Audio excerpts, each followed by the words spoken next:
Hello, welcome to Building the Milton Valley Railroad, Screensaver edition, as you can quite plainly see. Well, there we are. Hello, Kangofango. Albatro 916. Hello. Like shooting stars. A bit, yeah.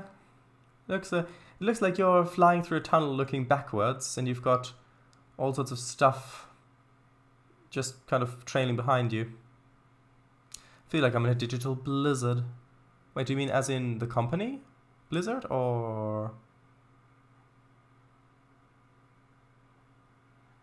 Yeah, and I can change the angle of the tunnel as well if I really wanted to. Let's see what this would look like with a few more snowflakes. So this is 100. Let's try 1,000 and see if it lags too much. Actually, that is surprisingly smooth like this.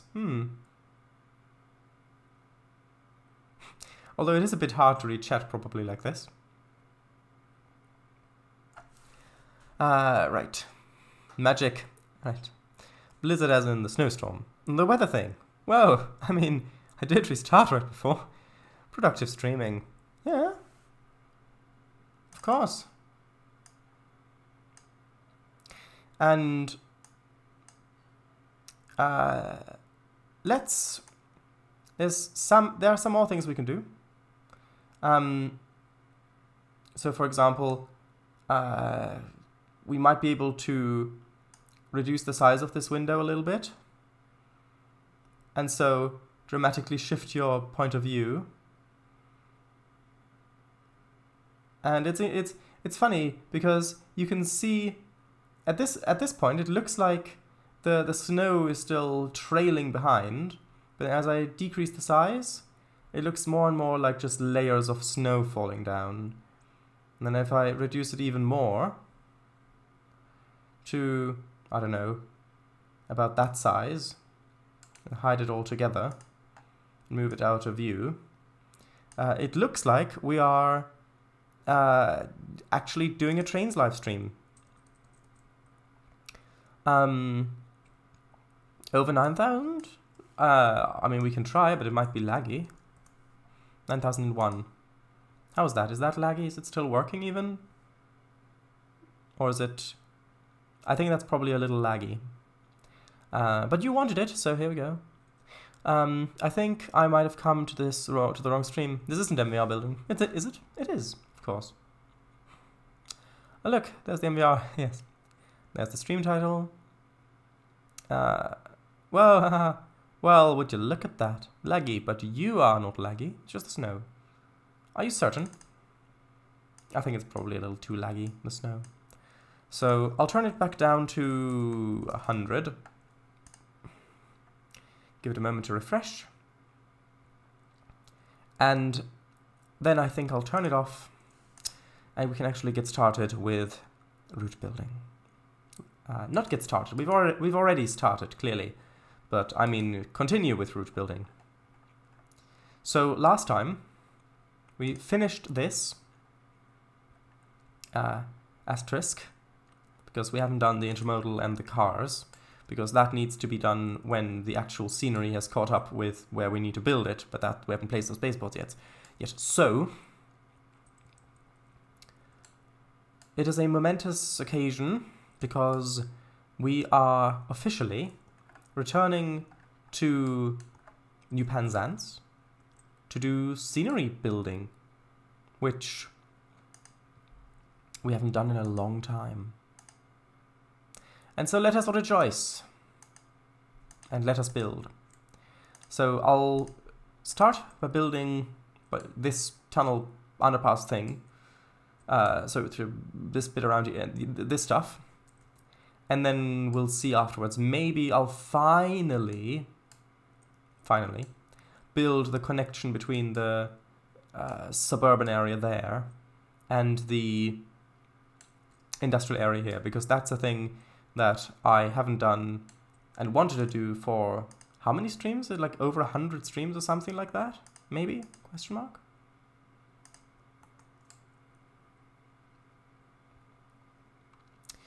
Haha, turn on the heat. Turn the heating on.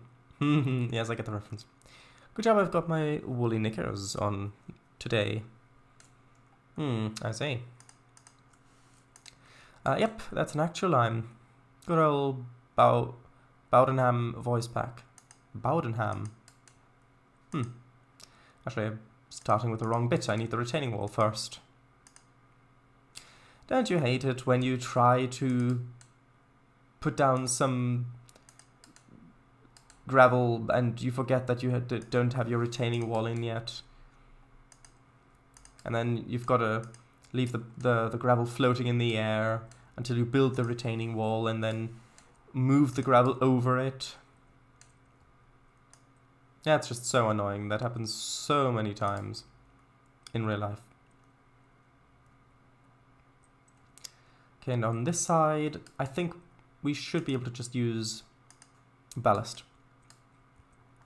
Happens all the time.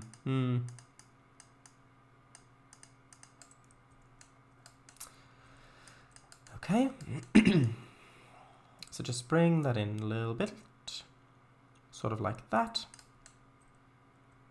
And then maybe a little bit more. Not necessarily that much, but having a little bit of a slope here would, I think, be good. That comes out to about there. Good. Now, the gravel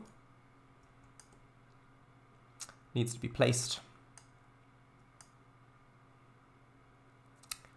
Sort of like that. Looks pretty good, I think. Almost like this.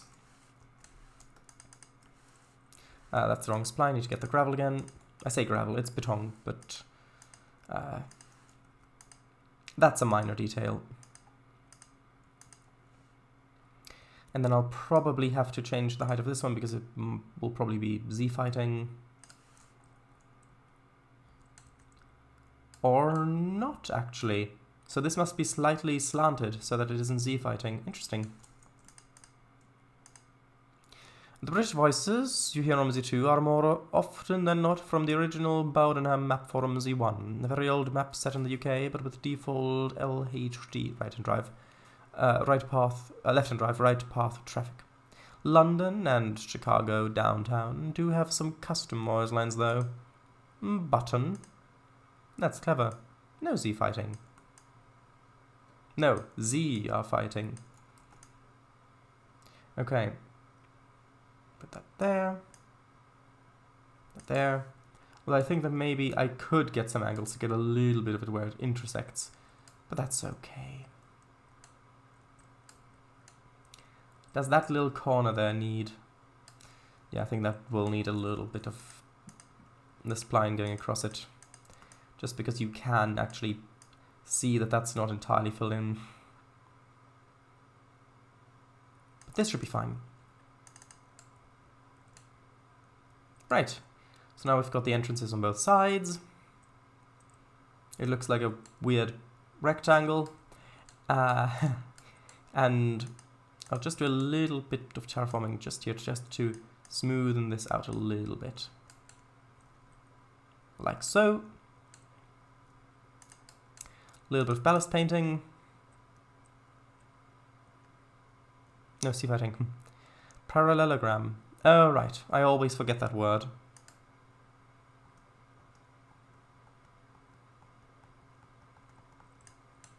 Okay, and then I need to make sure that this underneath here is all painted, which most of it is because of the tracks above. And then this comes out here and it goes along here somewhat, and then... yeah, I'm apparently just gonna paint all the way up to the diamond. Diamond, there we go. Do you have a favorite shape? The shape that I'm in currently quite suits me. I think that's my favorite. To be, I mean. Why isn't it called a diagonalogram? Because two pairs of parallel lines. To be, or not to be. That is the quote. Also, this needs to actually have... do I have enough space for just some terrain work, or do I need to? I think I might need to. I'll try to do it manually. But I might need to put in some splines here as well. Because this does get quite close.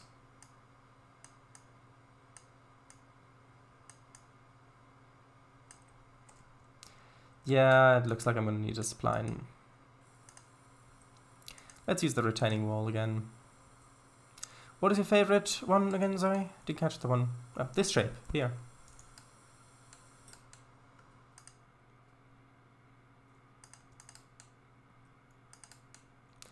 Although this retaining wall is maybe a bit much.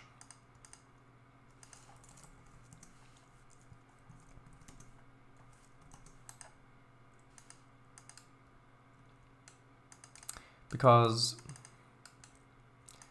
it's just got this, although, maybe if I bring it a little bit closer so that we don't get as much of the actual floor from the spline shining through. Yeah, so that it kind of meets up with where the track spline is. Oh, come on. Update, please. Or has it updated? Ah, it has, good. It didn't before, though.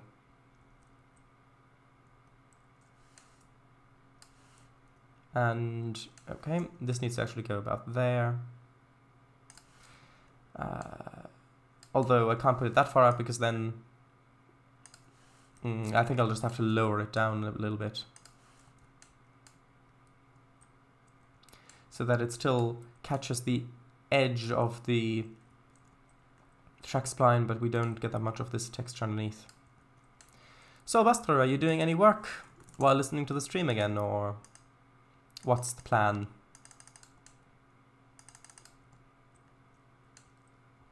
That's okay, I think. Which means that I can actually bring this over a little bit. I'm just setting up. Oh, right, I see.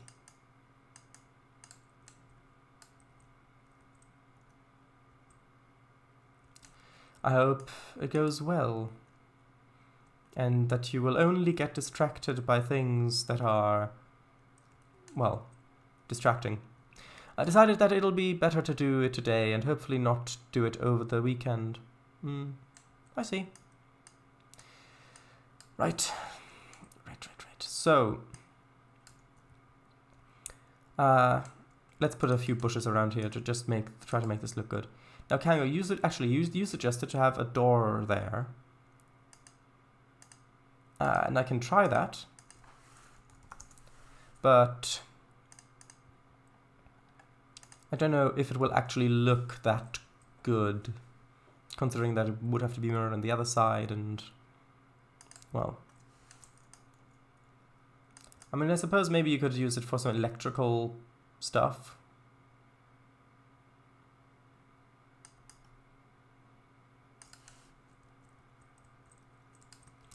Just like that. Actually, I do quite like that. And over on this side, is there also a door needed here or not?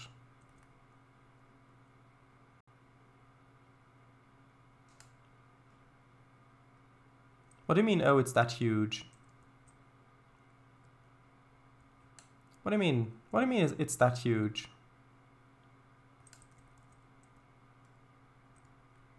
On the left, okay. Let's see how this looks.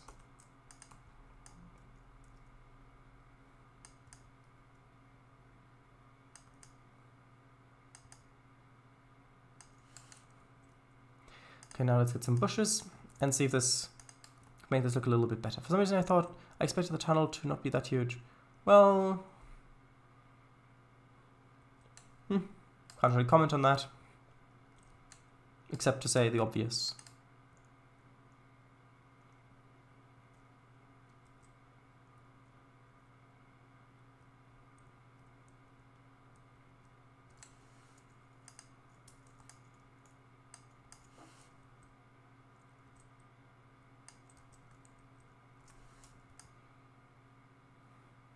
And let's have this just sort of like that. Maybe a couple more along here.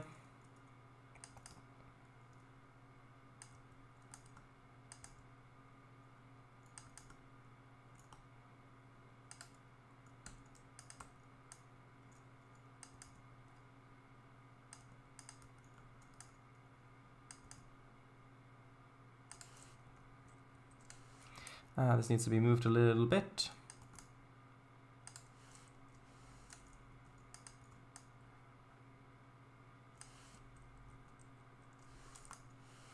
Sort of like this. Maybe rotate it the other way around though, so that it's slightly less obvious that it's just copy-pasted, even though it technically isn't.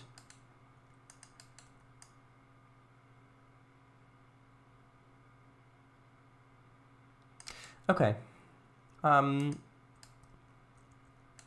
quite like the way that looks from down here. What about above? Above we've got this big empty area, which if I do put bushes up there, it'll probably have to be something lower down like this group.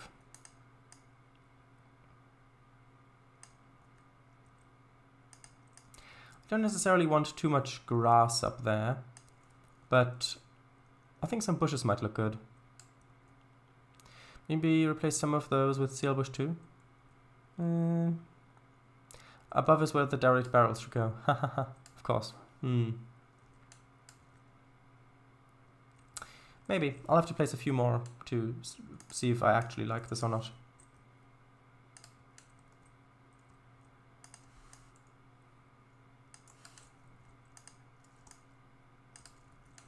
Because with all this gravel up there and no actual soil by the looks of things, I don't want to place too many or too big ones, because you wouldn't have that big plants growing up here like that. I just want to make sure I'm not accidentally growing them into the tunnel, but it looks okay.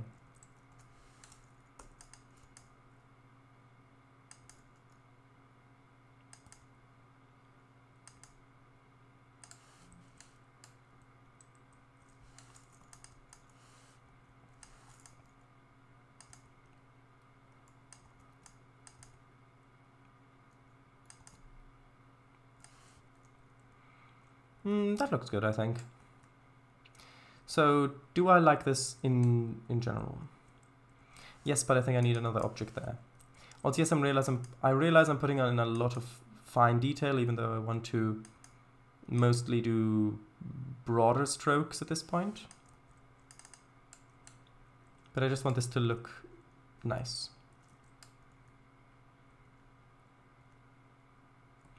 Yeah, I think it looks okay. I think this is the sort of thing that I will need to return back to later to then see if I actually like it or not. Maybe just some slight grass plants? Maybe. Right, take it up there. Trainz, you might be surprised to learn that Kango actually drove very well yesterday. I heard not a single complaint except about the heating. Right, so right here I need to actually kind of actually scenery detail. Is it fine? Can I increase?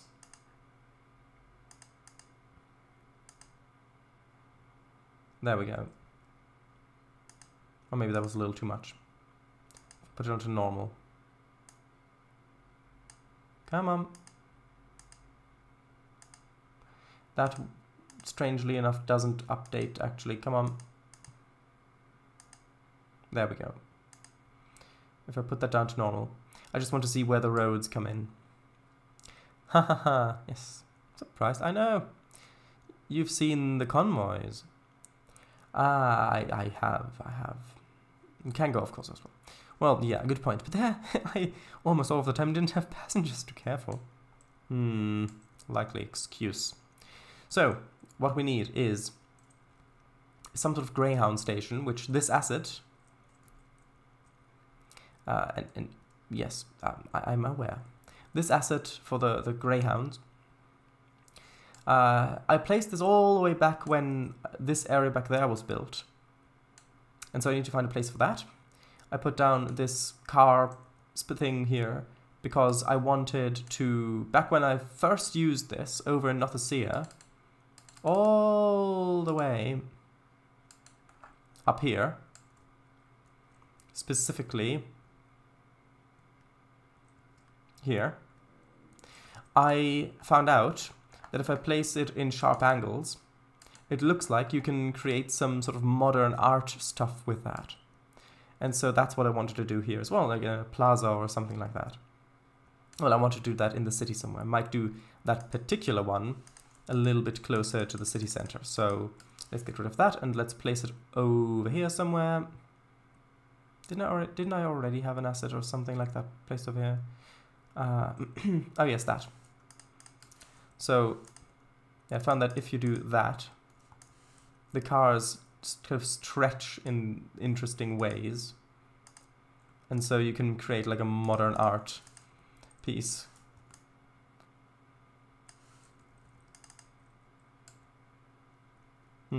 Probably not any sort of political message or anything in that. So that's well, two things.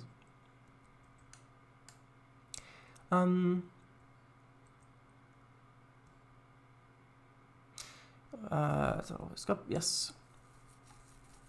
Oh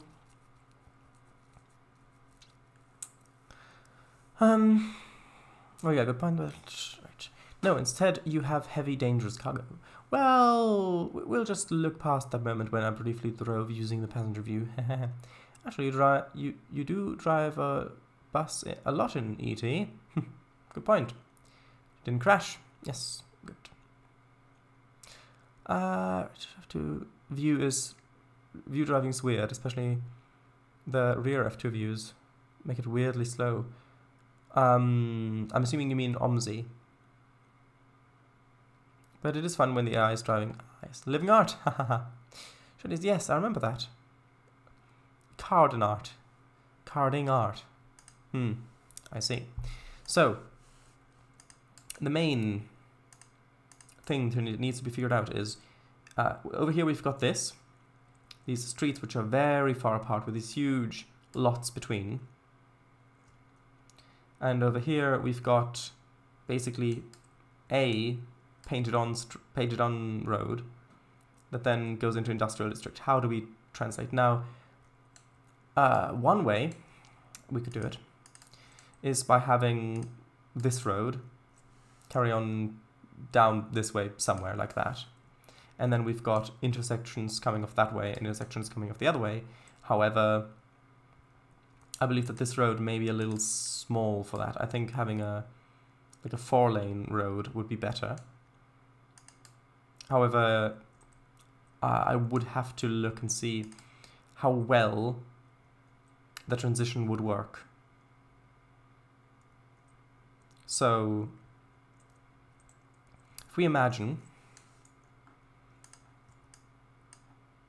oh right, the scaffolding, that was a separate object, I remember. So if we imagine those two coming over here like that, maybe up to there. If we imagine the 4-lane going that way, we've got some sort of intersection here.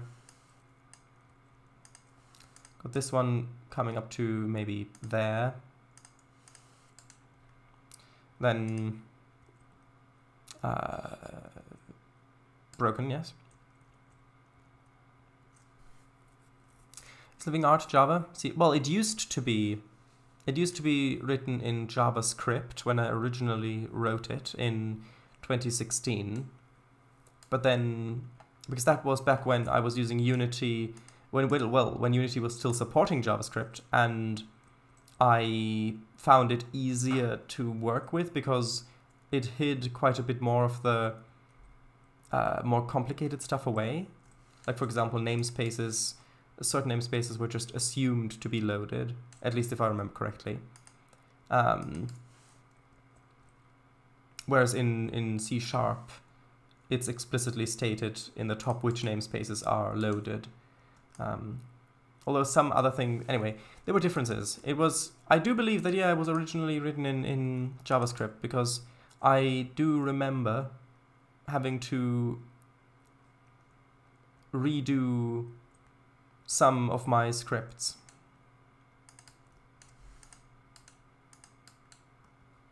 Right. So originally it was written in JavaScript, which of course is different than Java, but then it was basically rewritten in C#.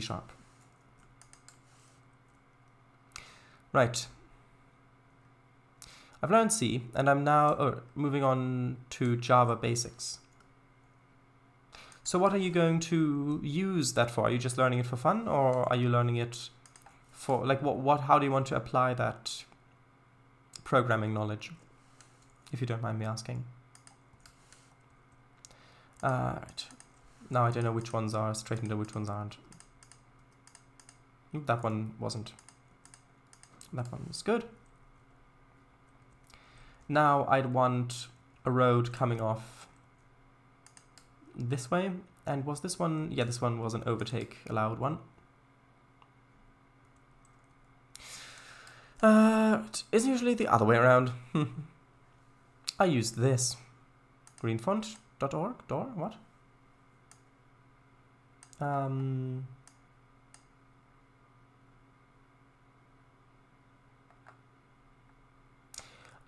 This reminds me a bit of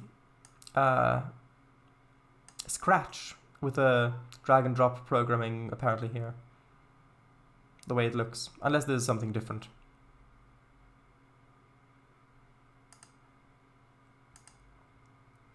Right, yes. I hadn't heard of that. Neither had I, and it was suggested to me.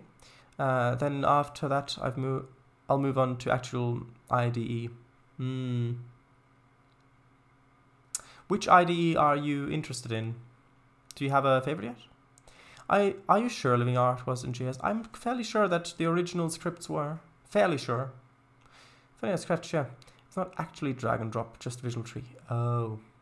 Game Maker and Scratch are, though. Well, Game Maker has both. It's not right. Elisa, welcome. VGR. Last section. Are you finally done? Well, we're actually building scenery in the city, and the city is the last section of the map, so it'll probably be JetBrains. I've not heard of JetBrains, as I have a license for it, I think. Yeah, I've not heard of that. Not heard of that one. Okay, so this one needs to kind of come out this direction to, well, actually probably around there, I would guess. Because this needs to transition between the painted on roads and the spline roads. And actually it might be fun trying to integrate the Greyhound station somewhere in there. Perhaps. So which way, where do I guess the buses, yeah, the buses come over on this side. So probably having this rotated that way. Having it like here perhaps, and then having access to it over on this side, so that the buses can come in here, around there, and you've got a little bit of parking around this way maybe.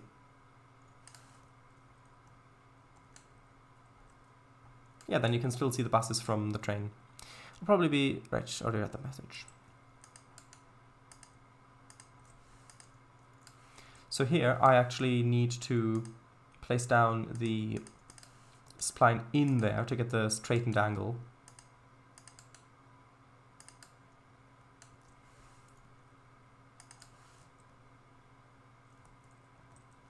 And also move this a bit closer because that does not look right.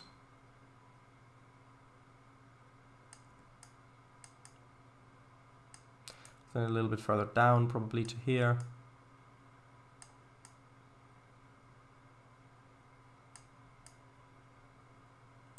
Sort of like this, I would guess. I don't think so. I remember years ago, back in October 2016, I had used your player controller script for another 2D platformer that I had started, never finished. As you know, Ogby's Adventure number 0, Dinosaurical Adversities. And the player.cs script is a C# script.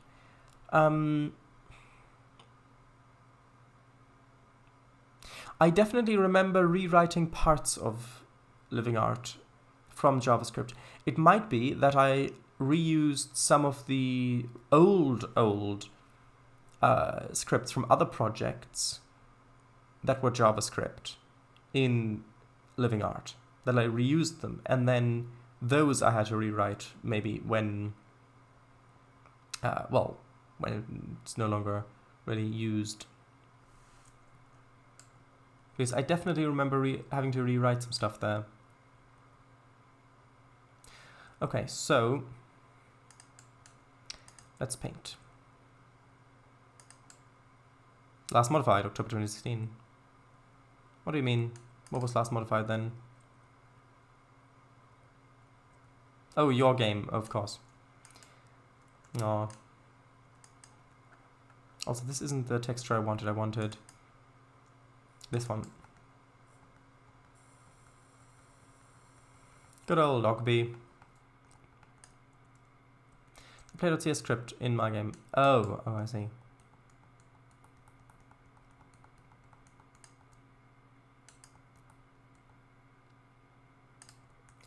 I mean, I guess technically this could be an entrance, but I think that would cause too many issues. From a logistical point of view, I mean.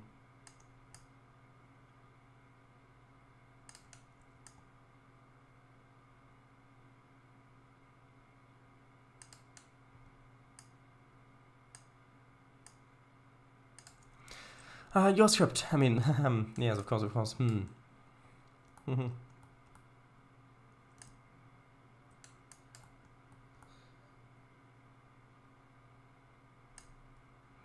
Okay. That looks alright. Because now I'll need to... I want to get that intersection looking right first. And then I'll go over to detailing and stuff like that.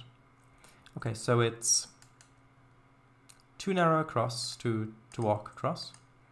And then it's one thick one on the right, and then, okay.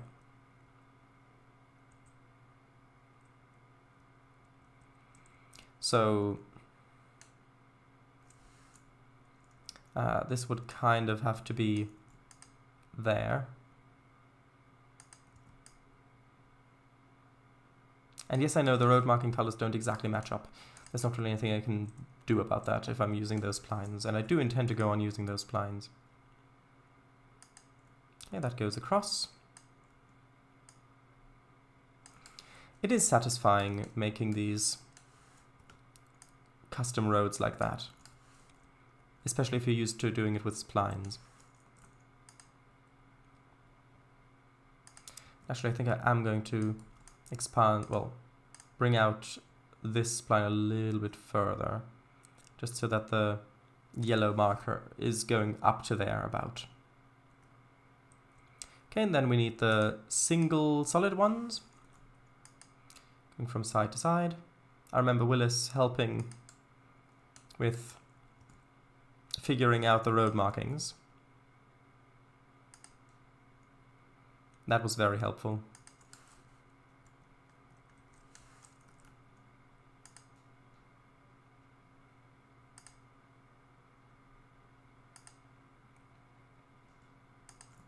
And also very kind. So, okay. And yes, this is part of why I wanted to put in the thick yellow piece first, well, thick white piece first, because now I've got kind of a measurement for if this is actually straight or not. Okay. That doesn't look too bad. Quite spacious, but that's okay, especially if it's further away. And then I'll want some of these road markings, which of course I'll have to move up for this because this road is quite high. 35 centimeters.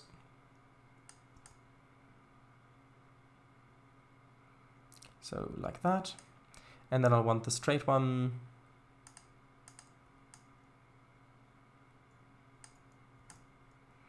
up to 35 as well, which to move this one around a little bit. Oh yeah, remember these ones have really big hitboxes for some strange reason.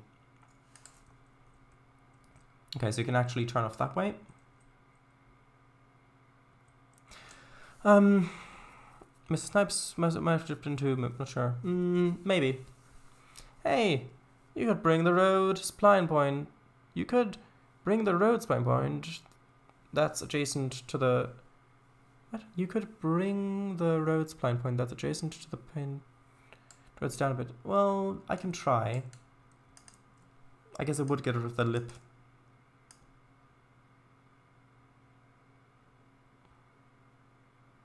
Yeah. I guess that probably does look a bit better.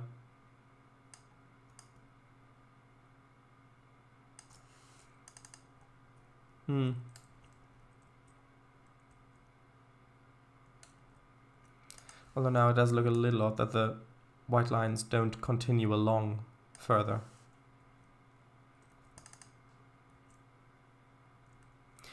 That tip would break suspensions. That tip? Right, left, and center. Okay, now let's put in the road markings for the other sides. So this one's going straight.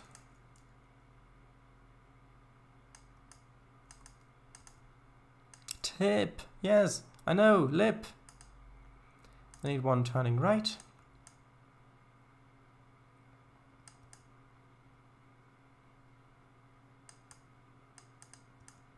Heh. Yeah, going straight, turning right. And then one turning right and one turning left over on this side. Which I don't really know if you need these. If it's just... Although that doesn't look... Hold on. That looks a little confusing, I think. Plus we don't really have much space.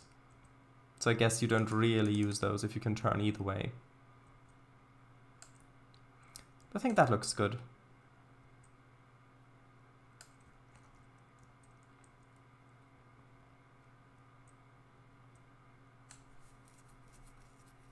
Okay.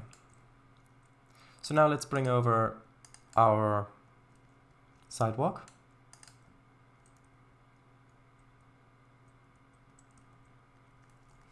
Let's see if I can get this to, well, this is obviously much wider, but let's see if I can get this to vaguely line up. Looks pretty good. Of course, I will need to put in more spline points. Although maybe not, maybe it'll work. No, I need to put in another spline point here. Which was to be expected. Mr. Bond. Okay. I'll do this side next. And I think I'll have some trees on the left. Between... Actually, maybe on the right. Yeah, because I'll have to bring in the other roads as well. So that'll be interesting.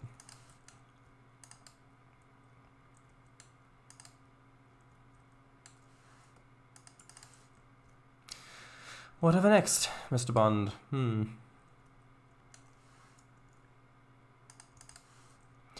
The tea parties on the ceiling. I ask you, having tea parties on the ceiling? Yeah, I get it. I get the reference.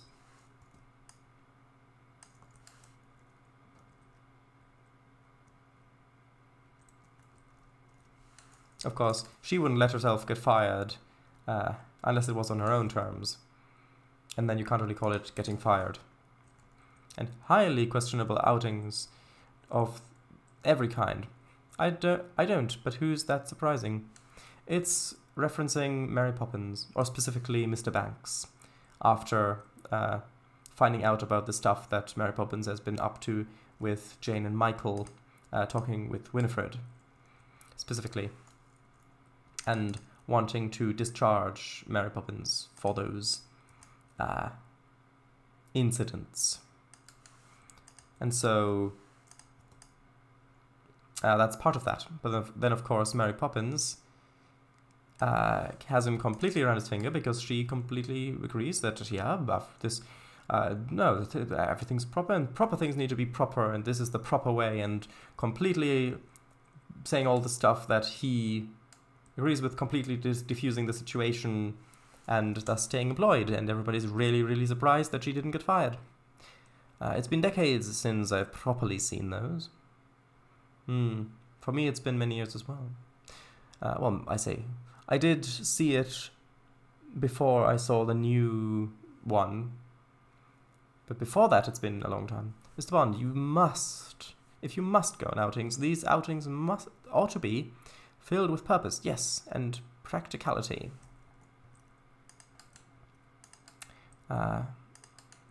As long as you're not codfish, everything should be fine. So, this road. I could just bring this road in there, but that looks like it would be much too short of a distance. If we do end up having some trees along here, like a little stretch of trees going that way, which I think would probably look quite good, then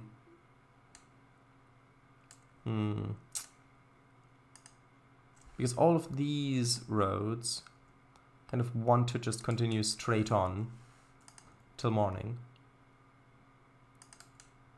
merge in that way. Hello, Pups272, welcome.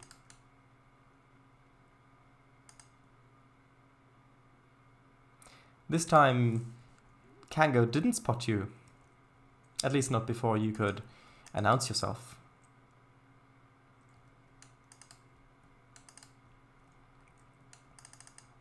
Oh, right, this isn't a... Oh, right, this isn't a... these are custom intersections. I remember. I beat him this time. Yeah, the community tab didn't update yet. Yeah, the community tab. Still doesn't list you. Post it straight away. Right, I think it only updates every 7 minutes. Yes. Yeah, so we're actually now building scenery back in New Penzance, which is the last area on the map to be completed. So, yeah. Now that this thing's pretty much done, aside from the intermodal stuff and the cars. Right, I was building over here. So currently I'm building the transition between the industrial cityscape and the suburban area over here, which means transitioning between spline roads to painted on roads, and I think it's quite interesting in regards to how that will go.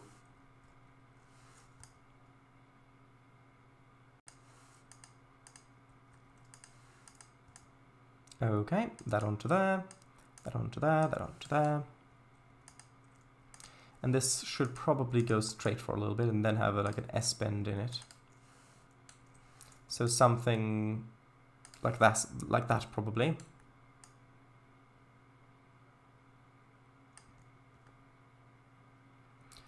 Although, yeah, something like that. Or maybe having it go straight and then straightening, well, is that bit straightened? No, good.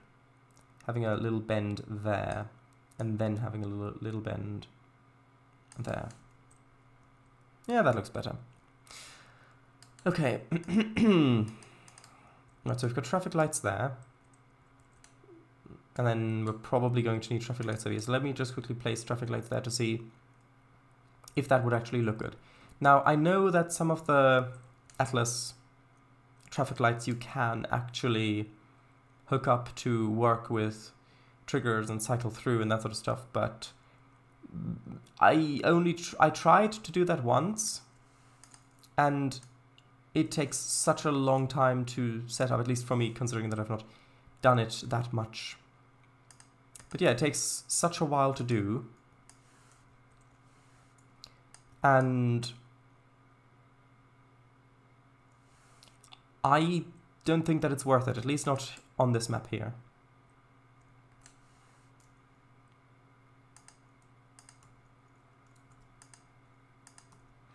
Hey, that wrecker crane placed that on my heading concession. Oh, did you? Where was it? Up by the quarry, or?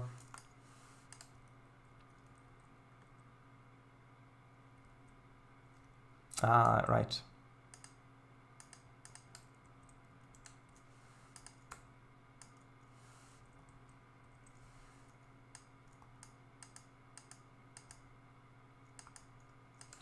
I'm trying to place these in such a manner that the lights are above the lanes.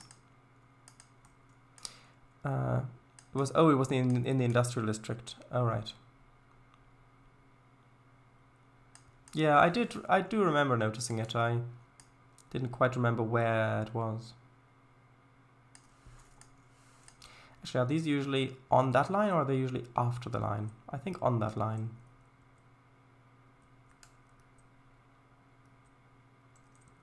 And then I'll put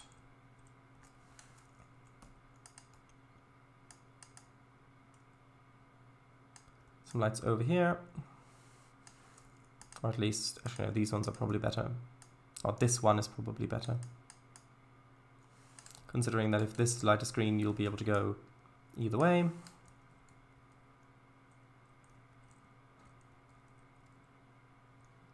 Now I just need one over here.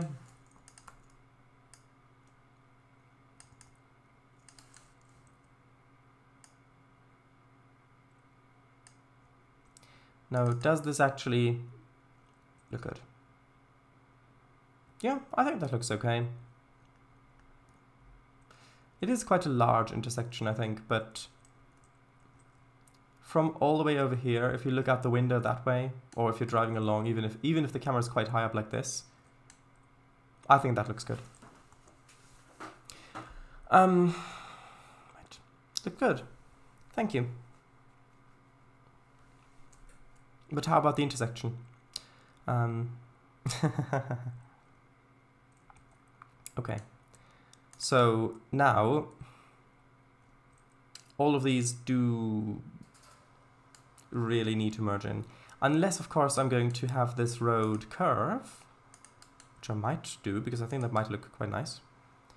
It would mean that you won't be able to look all the way down the road, plus it would hug the baseboard line a bit better.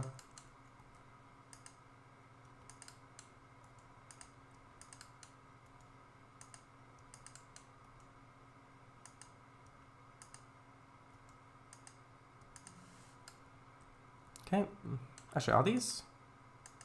Huh. I hope that these are straightened. I'm not too sure now.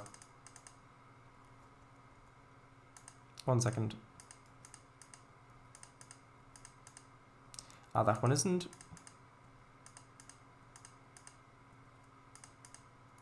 Good. Now, also shoutouts. I trust Kango passed on my petition for keep MZ. I don't believe so. It probably got lost in the mail. How many days in advance did you submit your petition? And did you use the up-to-date forms? No, not the ones on the website. The ones that are going to be put on the website in March. Yesterday. Right. So then, so what you need to do to submit a petition is you need to submit it at least 14 days in advance, and you've got to use the up-to-date form, which isn't on the website yet. It'll be put on the website in March, but you can get it through the support email. And then you've got to, so it depends on which magnitude category your petition falls in. If it falls into a minor petition, then you need to have 10 signatures. If it's a major petition, you need to have at least 200 signatures. There are also special kinds of petitions where it varies between 5 and 100. But yeah, so you need to fill that out. You've got to have all these signatures, and then you've also got to, the people who sign have to put their actual true address in there, which will then be cross-referenced with the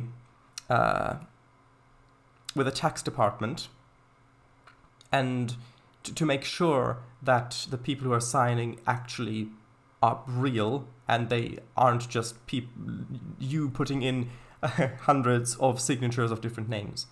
So to make sure that it's actually real people signing and different people. Then once it's gone through all of that, it has to be approved by the management committee, and after that it is put in front of the council, and after that it may be voted upon to be approved or not. If the voting ends in a tie, then it'll be submitted for the next council meeting, which will be in the month afterwards. And so after it's gone through all of that, it may be accepted, it may be put through, or it may be thrown in the bin, basically. So I hope you got all that, by the way.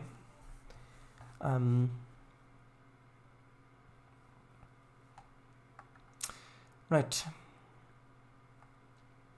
If we're until one signature. But you don't fix your PC before March then. Oh, won't bother then. I'll just find another BFF to watch. Oh, is it?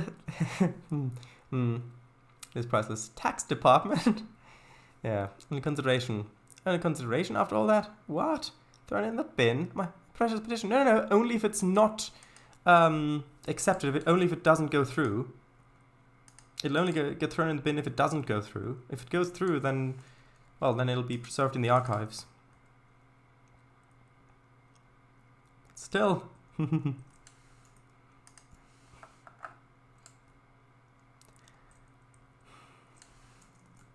Well, no, we can't send it back. If we sent it back, then you could just either very slightly modify it and then immediately submit it again, or at the very least you could use the same signatures. So you need to start from the complete beginning, so we can't send it back, because then you could just reuse parts of it. Yeah, for us to submit it again, exactly. That's what people would do in that case. So that's why we can't return it if it doesn't get put through.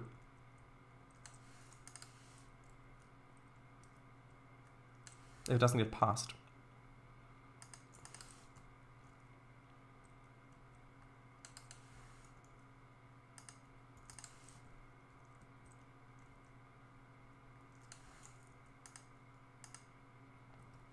But in all honesty, Kango did not tell me about the petition.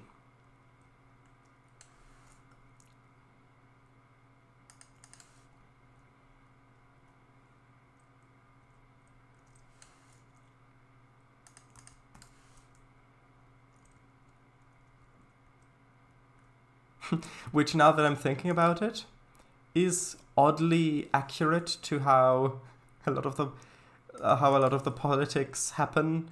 Well, here at the least. So it's keeping within the theme. Kangafango is typing. Oh, you are typing. Ah, good. Oh, well, I protest for keeping the 2 MC streams a week. I'm assuming you mean even after I've got my normal computer and can play together with Kango.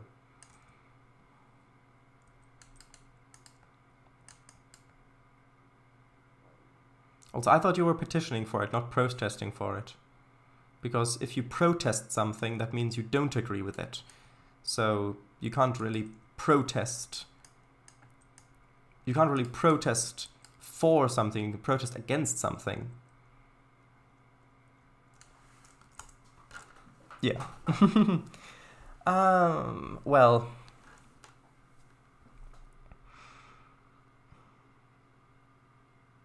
Protest for cutting MC streams down to 1 per week. Yeah. well, after the faff of the process and protesting against it, going rather than protesting against it going rather than a petition. Ah, yes. That's because the No Protests Act hasn't been signed yet. Because that also, funnily enough, is going through the whole petition system that I mentioned before.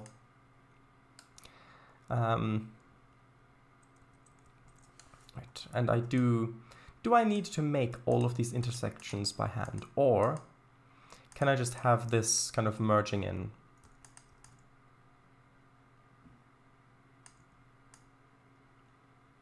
I think it's probably going to be enough to just have this kind of merging in like that, and maybe put in, maybe break the yellow line.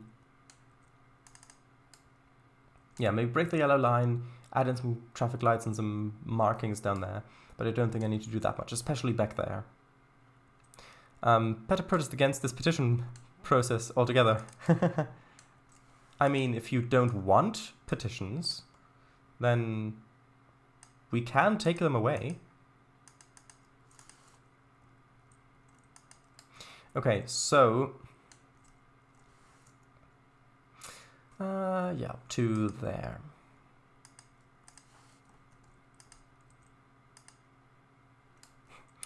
Don't want petitions to be such a faff. Ah, well, either you get the petitions that we decide on how they work, or you don't get petitions at all. So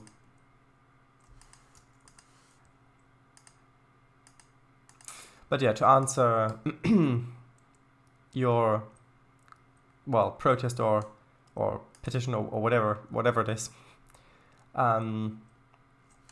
the thing is, I do enjoy having the two, actually this needs to be a little bit further down. I do enjoy having the 2 Minecraft streams a week, and if I'm imagining all the stuff that I could build with twice the time per week, then that does make me want to keep it. But then I also consider that if we did keep it, then that means I would have to, well, I would have to give up another stream slot to actually be able to play other things other than Trainz and Minecraft. So whether that's something like Train Simulator or Kerbal Space Program or a whole, basically anything else. Like, for example, there's a game that I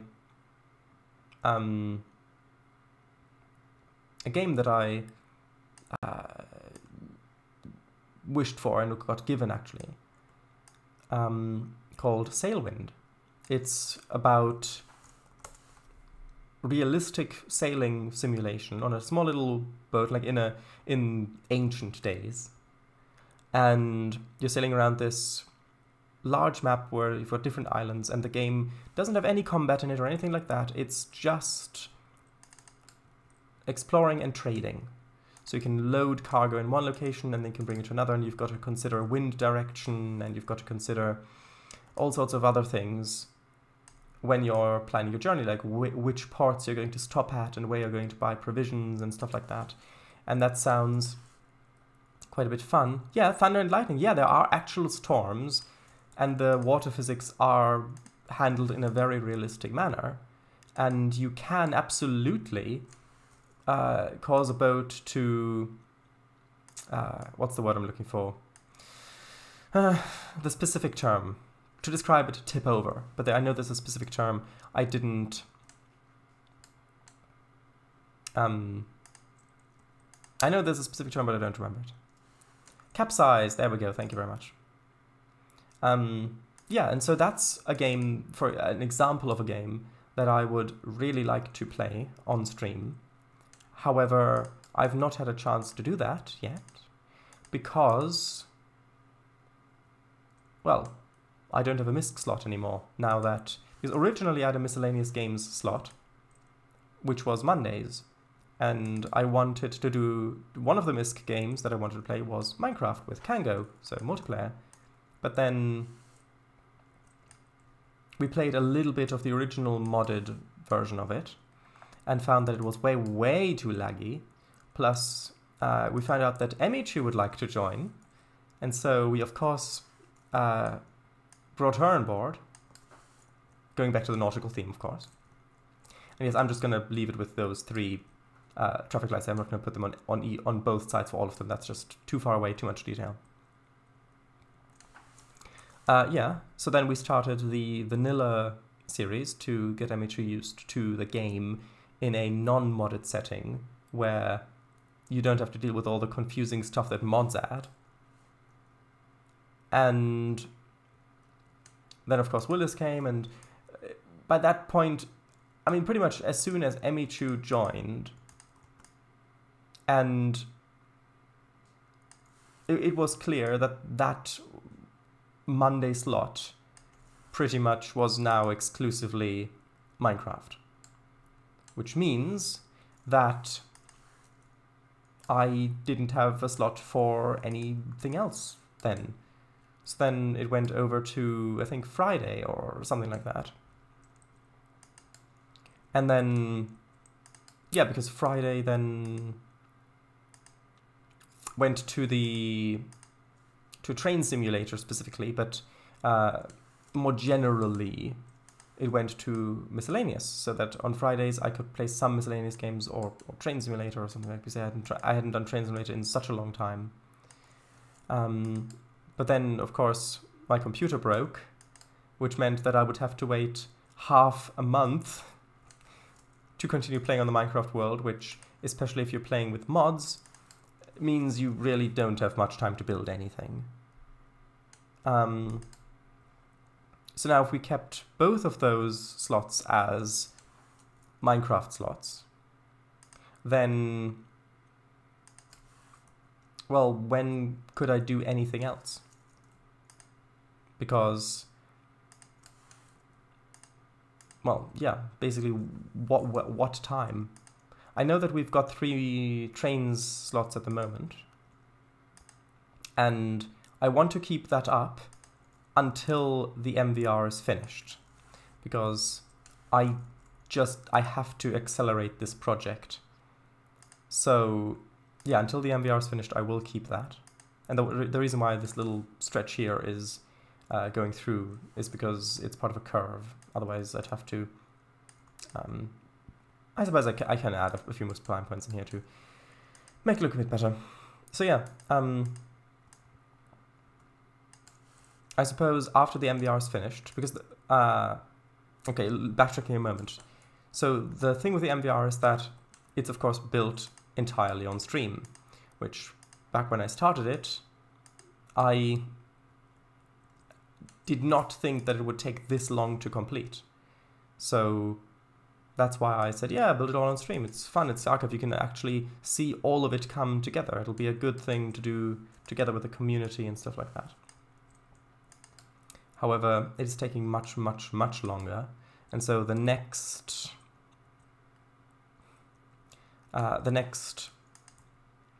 route that I'm going to do in Trainz will be partially streamed, meaning that I will build stuff on it off-stream, offline, and record some of that, and then make videos on it in the style that I did with the Hadn't Got Tramway, because the Hadn't Got Tramway was actually partially a prototype for that format, to see how it would work and if it would work and stuff like that.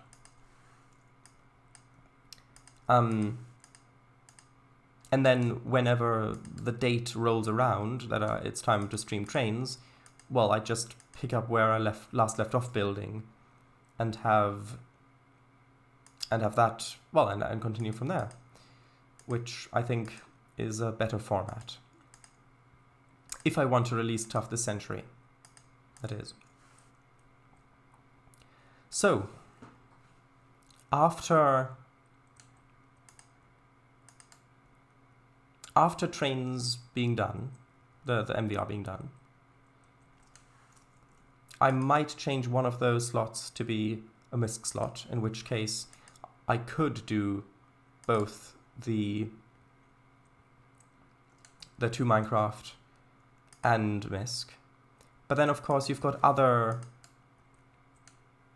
things to account for as well, because one thing that I wanted to do for a while is live stream playtest of Tales of Vestia, which I haven't finished writing yet.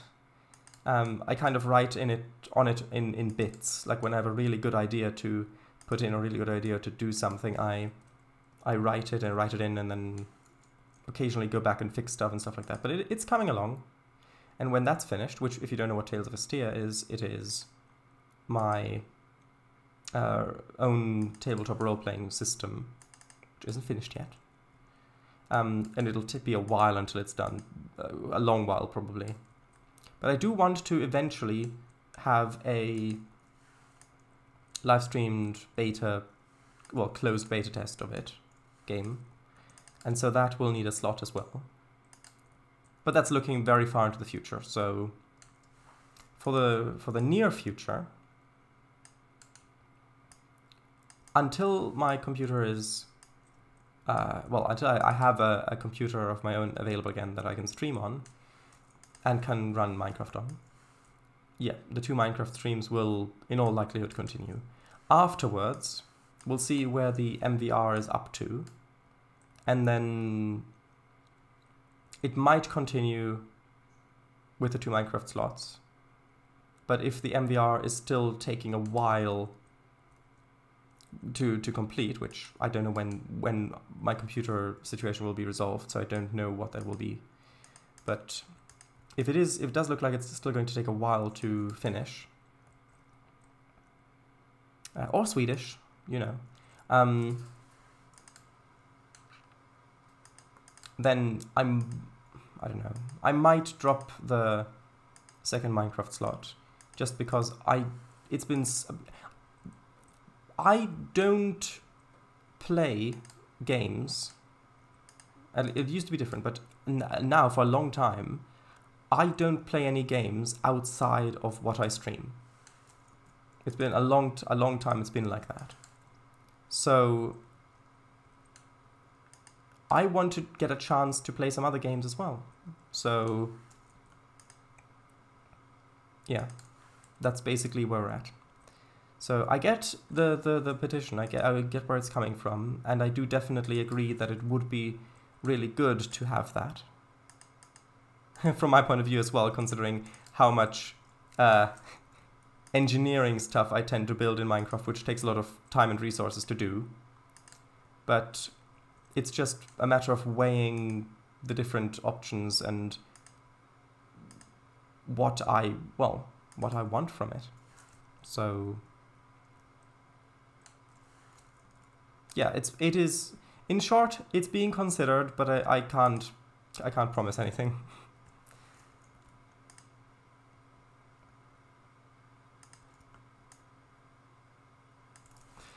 Right, chat.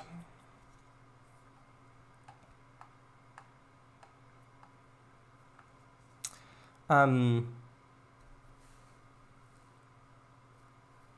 and a half is Shardays. On yesterday's stream, we talked about how me streaming OMSI 2 was such a rarity, as on any other Wednesday we do the party games, and MC is on both Mondays and Fridays, and I really don't have another slot to stream stuff like OMSI 2 in. Well, originally you did say you wanted Wednesday to be that slot, didn't you? For you to do other stuff like continue working on your OMSI map or your Trainz maps or something like that. I said that the current situation is only temporary, and that we've only got 2 MZ streams, so that neither of us had to wait 2 weeks to play, and that once Friday's computer works again, we'd likely cut the Friday slot. I like the 2 streams because I enjoy having the whole group around. Yeah, I enjoy it of course as well, and it is a lot of fun as well, of course, but like I said, the only times that I play games is on stream, and there's so many things. Like, for example, one thing that I wanted to have a series of streams on for pretty much ever since I started having the MISC slot was City Skylines. That hasn't happened yet, because I know that that would be a series of streams, and so I wanted to do KSP first and then City Skylines. Then I did KSP and then a whole bunch of other MISC games. And then Transport Fever, of course. Transport Fever and then Transport Fever 2 came out, and I had a series on that, and then things shifted around. And another part was that the MISC slot was shared with Train Simulator, which was every week. And so it was only 1 hour for the MISC game, and building something in City Skylines, you really need the 2 hours, because it's quite a complicated game where you build city infrastructure, and that's not a quick thing. And so yeah, that hasn't been done in a while. Well, in the entire time that I've been streaming, I haven't been able to do that. And I haven't played City Skylines in a while, because again, for years now, I pretty much don't play video games unless they're being streamed, because I just I don't feel that I have the justification to use the time that I have for that when I have so many important things that I need to do. But when I'm live streaming, then it's different, because then I'm, well, for one thing, I'm helping build a community, which then helps projects and helps all sorts of stuff. And I'm also here with friends, and so it's some, yes, virtual, but still some social time spending. I do thoroughly enjoy the Trainz stuff, hence why I'm here, but Minecraft is my favorite. Yeah, I do really like Minecraft stuff as well, of course.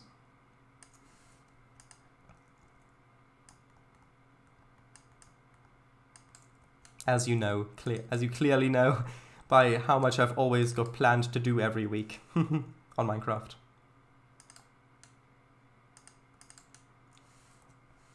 Albastro then said that he'd prefer the Friday slot, as they're more free then. And then I basically said the things aren't set in stone yet and are to be decided still. And the Wednesday streams? Thunder and Lightning, oh! Yeah, stream too. Yeah, them too. Oh, I meant Thunderstorm, IRL. Oh, yeah, I see.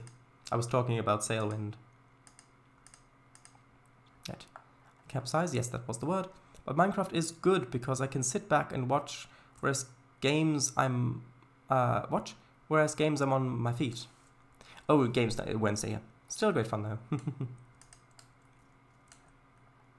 Oh, so you are drawing stuff with a dance mat on Wednesdays. Actually, those drawings are really good considering you're doing them on a dance mat, apparently.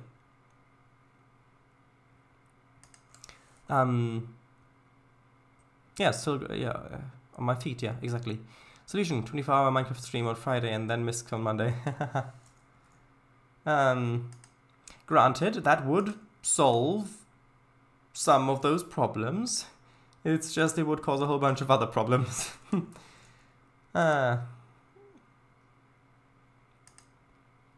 Also, you can't really have a 24-hour stream exactly, because then you would have to start and stop it on the exact instant of the day changing. So it would have to go from exactly midnight to the same exact moment of midnightness for the next day.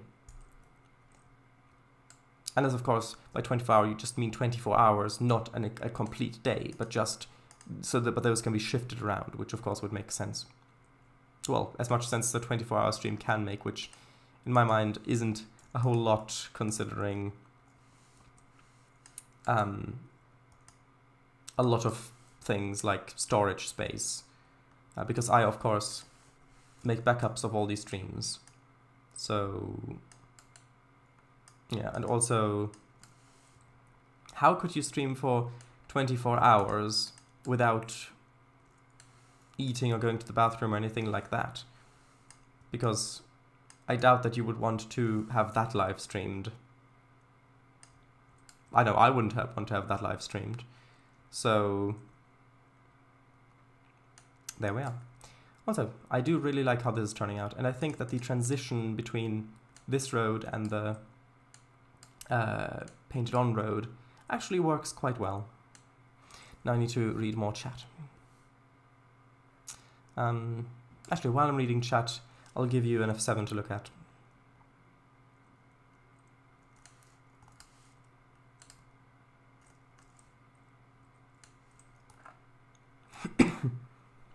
There you go. EMDF7.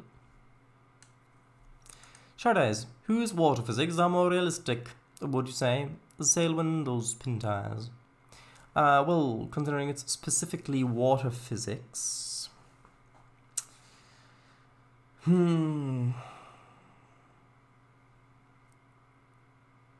Probably spin tires, considering spin tires does appear to have some sort of fluid system-ish, where you can create waves and ripples in the water. And on Sailwind, the water system has its own mathematical algorithm for, well, mathematical formulas for creating the waves and how they're moving and morphing, but that doesn't necessarily do physics. It's the boats that have physics on the water, but not water physics, if that makes sense. Ah, haha, yeah. Haha, letting Emichu in was a good decision. Oh yes, I completely agree. Definitely. I knew it from the start.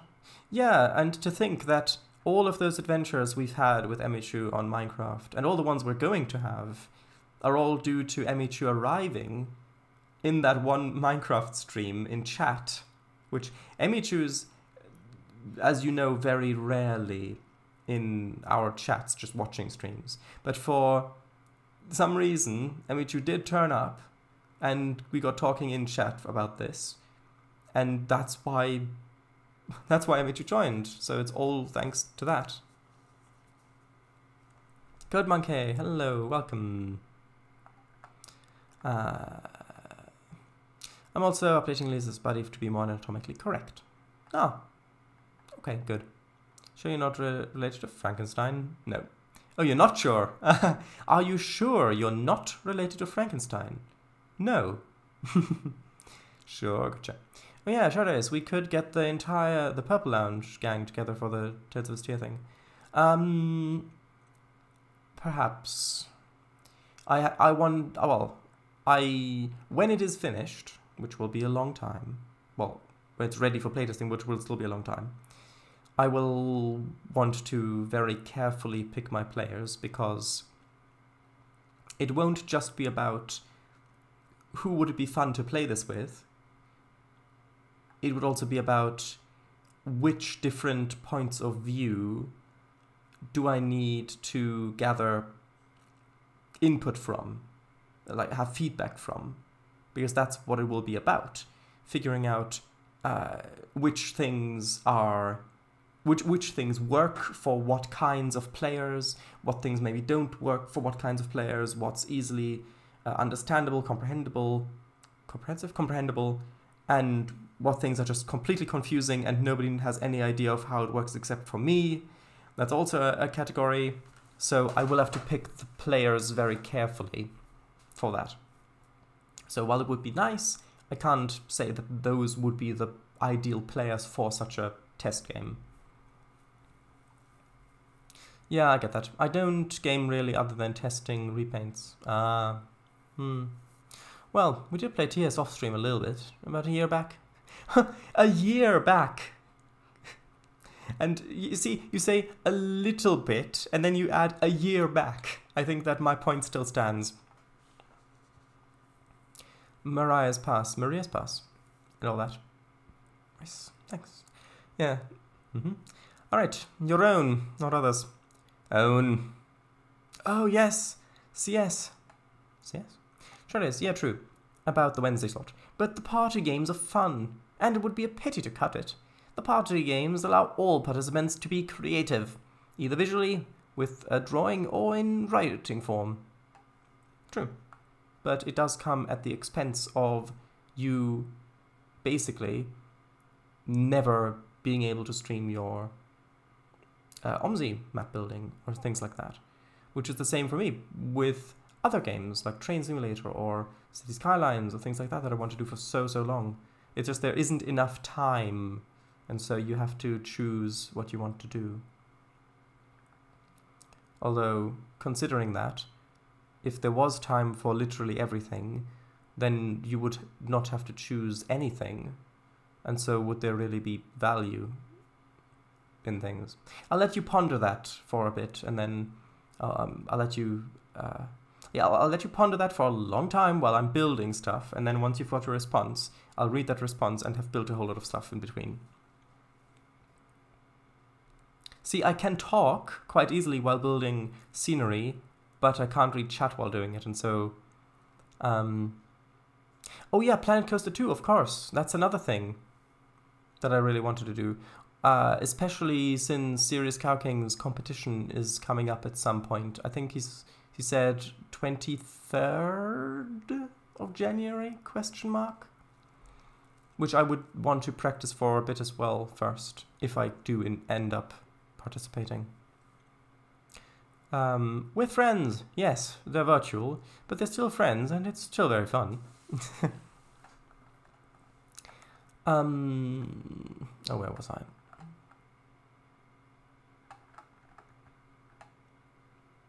See, the Minecraft/game stuff I really love, because I wouldn't have met Emichu without them, and hence the Blue Lounge, and really love our little group. Oh yes, definitely. Definitely. Well, Emichu did join us on quite a few Human Fall Flat streams too, but the last time we've had one of those was in October, fairly soon before Shadows' computer broke. True. Yeah, and that's another thing, we haven't had a chance, well, that's more due to the computer issue, but... because we did that on Wednesdays. But yeah, Read 24-hour stream. Yeah, storage space, both on hard disk and mentally. Well... I mean, the whole sleep thing, I think that if you did something like that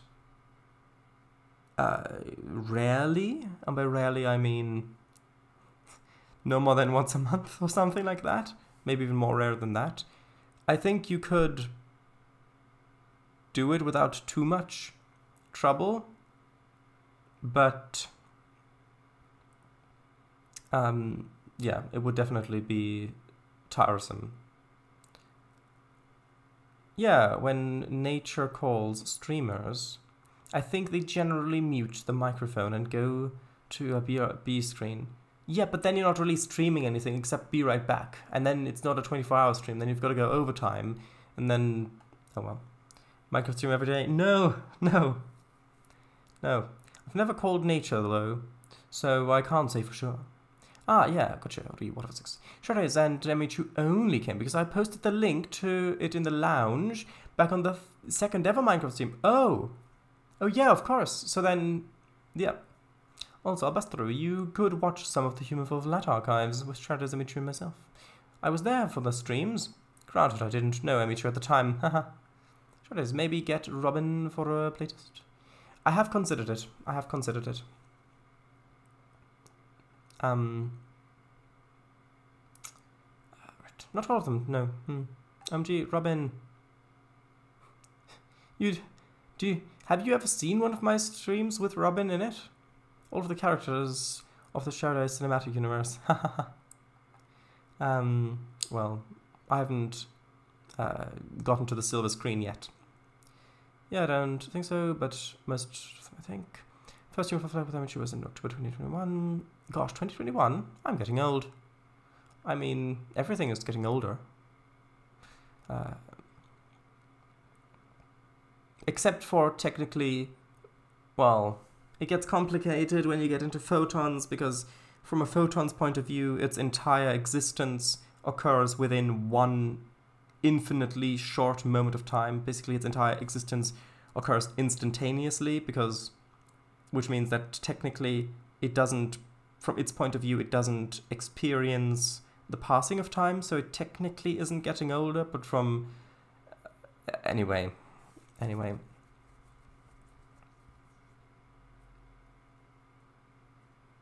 Sure it is. CS. C Skylines. Oh, right, yeah. Ponder what? Play Coaster 2? Oh. You completely missed the philosophical... Okay, that's fine. Hey, sleep streamers make loads of money. They do? I had no idea. Yes, the Civ 6 stuff. Robin was great. Ah, yeah. So you were there for that then. Yeah. No photons, please. That was confusing. Okay, so now that I've spent about 3/4 of the stream reading chat and having about half an hour left, having built essentially a road, let's connect this up and then put in some trees and work on this to try to at least finish it somewhat. Yes, somewhat, yes. Connect that with that, will that work? Yes, but the angle doesn't match up quite right. I guess I could put this forward to here. Ish. And then have it connect. I think that's probably best, or something similar to this. What was the Ponder thing about whether I'd prefer to continue the creative party or MC2? No.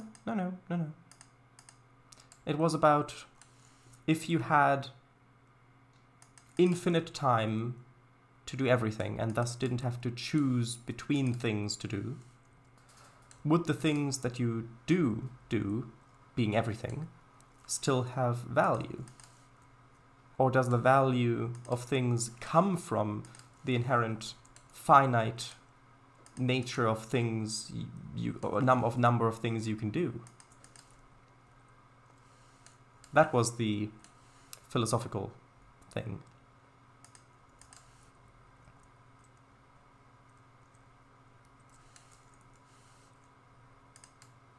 Oh yeah, people donate to sleep streamers to get things like Alexa or Google Home to do funny things. Oh right, okay. Basically no, on multiple levels, but I at least know about it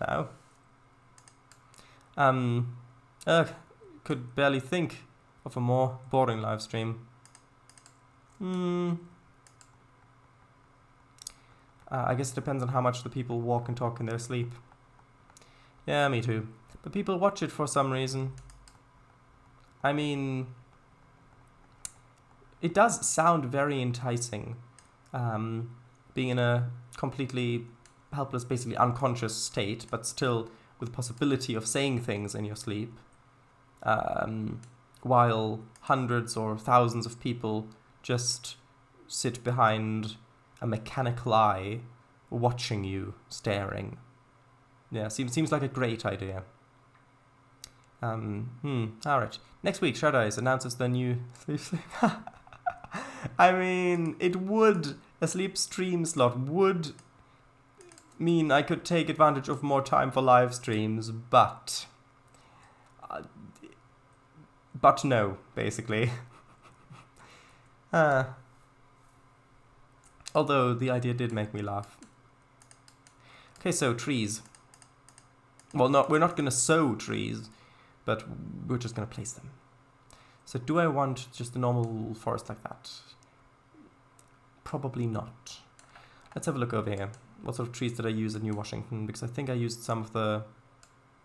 Oh yeah, I just used the field trees, basically. Come on.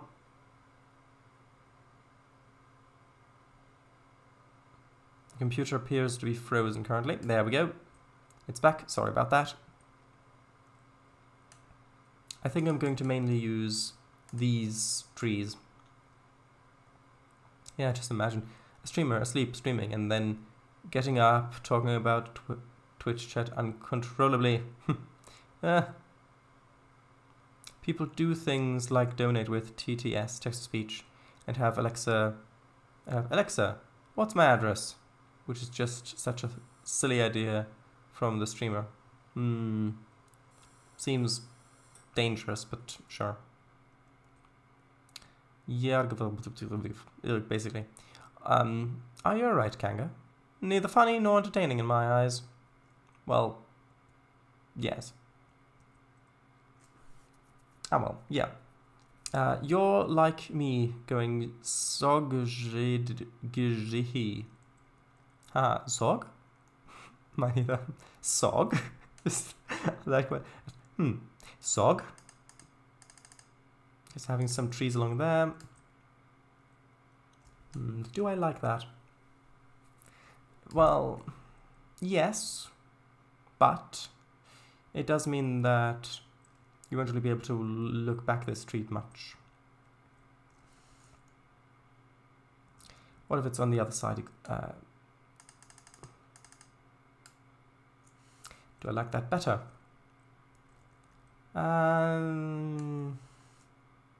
Not really. I think I prefer it over on this side and then having industry or something over here.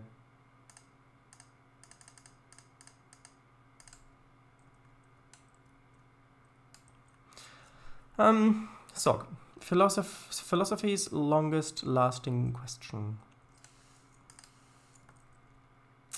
To zog or not to zog? Blech. In fact, one of the polar bear children in Banjo-Kazooie is called Soggy.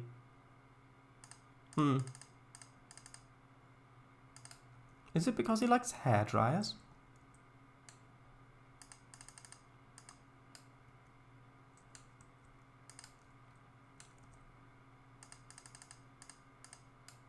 And then another stream thing that I wanted to do was when I have the time, I wanted to get back into doing video game development streams in Unity and getting the community involved in that.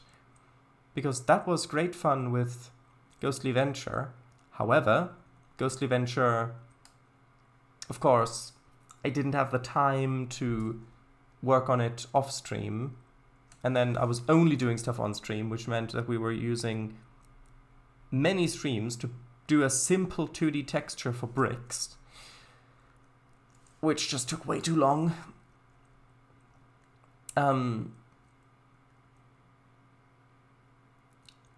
But that's something I want to do as well. But again, all these things, but not enough time to do them in. We'll have a little dirt road going along the back here for this to connect onto.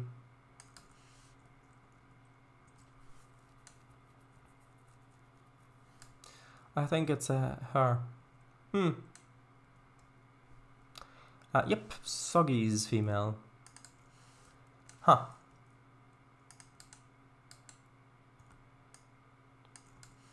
Hey, at least you have such a good brick texture now. Good point. Also, this I can just pull through straight like that because it's lower than the road, so it doesn't cut through, basically.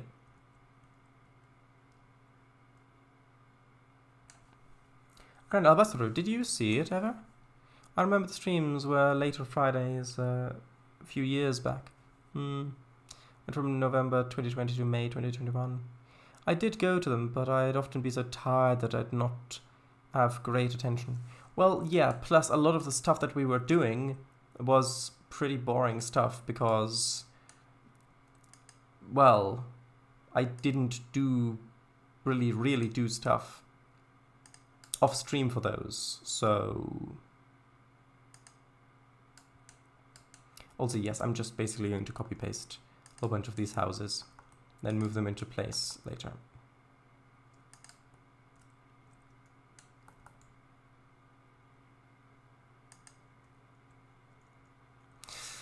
I'm not good at paying attention on streams.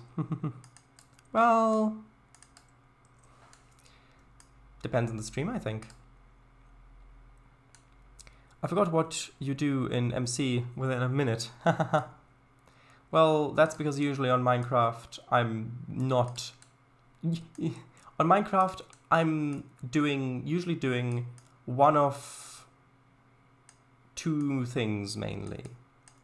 Either I'm just crafting a whole bunch of stuff from mods that you will really only get what I'm doing if you know the mods, or I'm gathering resources to then craft a whole bunch of stuff. I guess I also build quite a bit, like with the station recently, but that also involved quite a bit of resource gathering and things like that.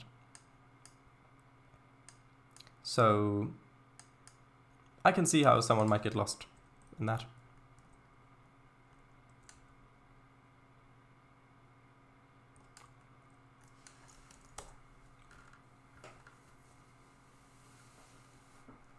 This just occurred to me. We never had a Ghostly Ventures stream in October. We did not. Oh well, it shall make a return in someday, hopefully. I do watch what you do, of course. Do you know what I did last Friday, I'll bust through? Actually, I do watch what you do, of course. In most other contexts, well, I say most, in kind of apprenticeship or safety context, that works, but in other contexts, most other contexts, that would sound a bit creepy, don't you think?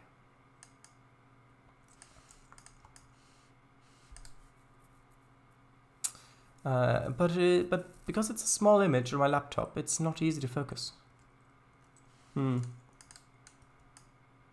I get that. I watch Kango's streams on a laptop, and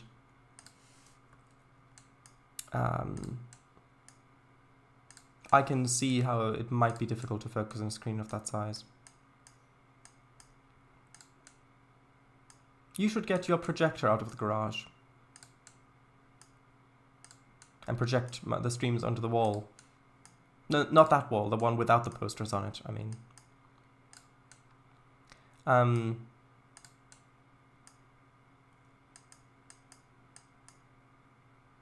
Right.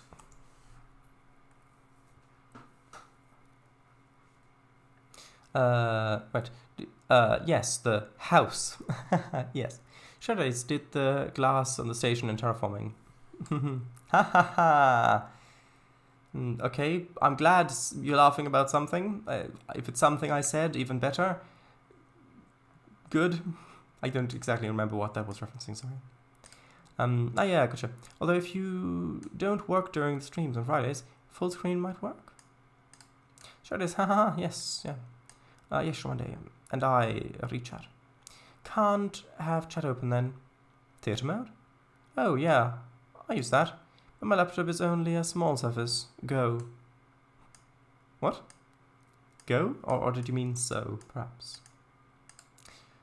Hey, I'm watching Trainz stream on laptop right now. Trainz, haha. I was referring to you reading. I do watch what you do. Oh, right. That, of course.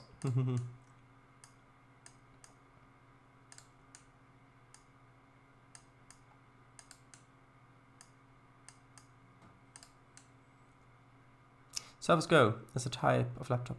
Oh, I was unaware.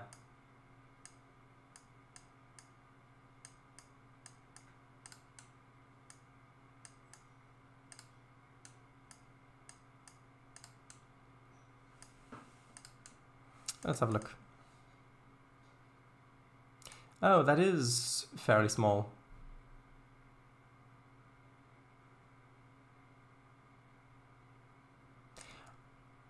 Yeah. Oh, well, in that case, the Civ 6 streams must be great fun for you, right? How do you even know anything that's going on in Civ 6 on a screen of that size? I mean, you wouldn't really be able to comprehend much of any, considering the font size and stuff like that. So, I mean, how would you even be able to know the amenities of each of the cities compared to how much food they have in their production and science and culture production as well? I mean, how can you tell any of that on a screen of that size? It truly amazes me that you know what's going on during those Civ 6 streams, and that you completely know exactly what and that you're even able to switch between our streams back then, so that you can not only tell what's going on my stream, but also on Kango's and on Emichu's when Emichu played last time, and perhaps even Robin. So yeah, I find that really astonishing. I had no clue what was what. Ah. Yes, I've read that before, of course. If I named a laptop, I, for some reason, don't think I'd have named it Surface Go. Well, it kind of makes sense if it's meant to, like, you just grab it and you go with it. Like, you just grab it and you go take it with you wherever you're going. And Surface, maybe because touchscreen, question mark? Does it have a touchscreen? In which case Surface, touchscreen Surface might work? I don't know. That just doesn't pop out to me. Well, I mean, it can if you press on the little chat settings icon and then do pop out chat. Right. Surface, I guess, is because it's meant to be a laptop and tablet in one, and Go because it's small enough to carry around. Oh, well, there you go. So there you Surface. Still though, it does have a touch screen, yes.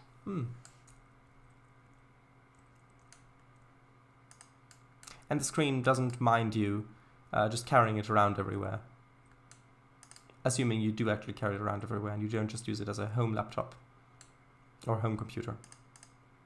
So I think I'm going to place some few little rows of these trees just along some of these places, just to add a little bit more variety.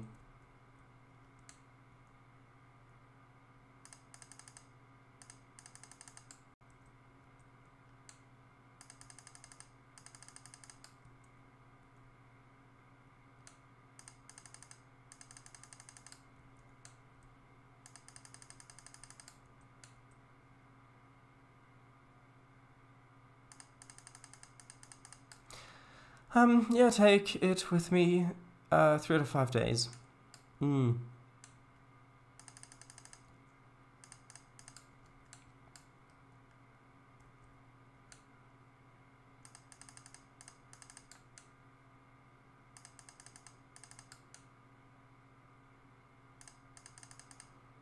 Yeah, the last thing I was working on with Tales of Astia was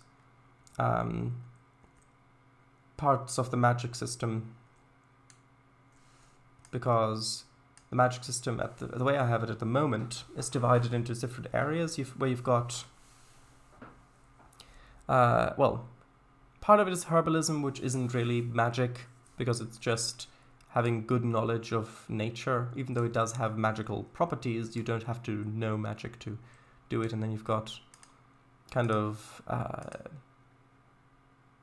magic, or kind of, well, you've got, what's the word I'm looking for? Kind of projected magic, where it's like it's a zap sort of thing, a thing that happens instantly and then it's over and done with, within a local range of you. You point and something happens, basically. Yes, that's not exactly how it works, but still. And then the third kind of way of doing magical stuff is well, it's to do with, actually, I've just realized these are getting really quite large, these properties, especially considering it's getting wider. Maybe I can fit another few houses in there if I move these closer. I think that might look better. The third way is, well, spells and curses, where a spell, well, they're both more permanent things, where a spell is placed on an object, and then the object, well, then the spell affects either the people that own or handle the object, or the object's area or something like that. And then curses affect a specific area of land, where it's static in that area, but has a permanent effect. So, am I going to put houses in there, or am I just going to put a park? I might just put a park, to be honest. I think a park would look quite nice here.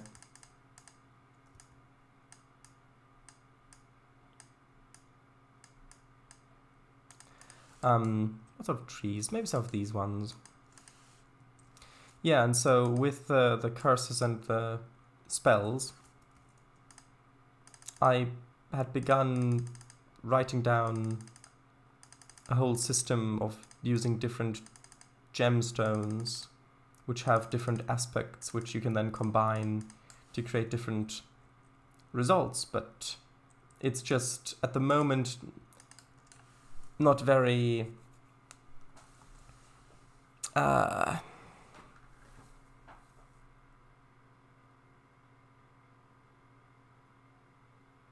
useful, because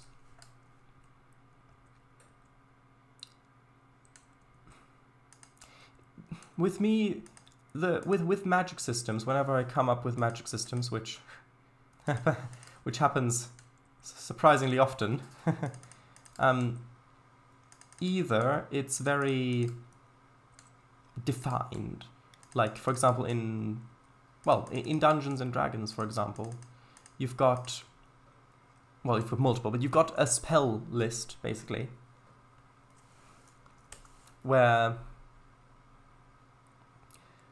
you are this class of this level, and these are the spells that you can do, this is the magic you can do, and this is exactly how it works, and what it does, and what you need to do it. So it is very precisely put and specific, and you've got lots and lots and lots of these spells, but you are limited to those spells. And you can... some spells might be more open, like Prestidigitation, where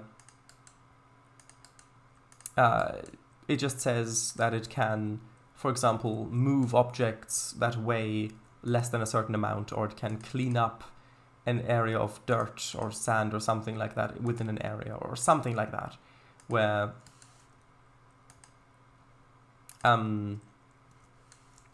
you can still do, where you can still do a lot of creative things with the spells, but you are still limited to those pre-written options. And to me, I get that in a game that's focused, that it was designed with combat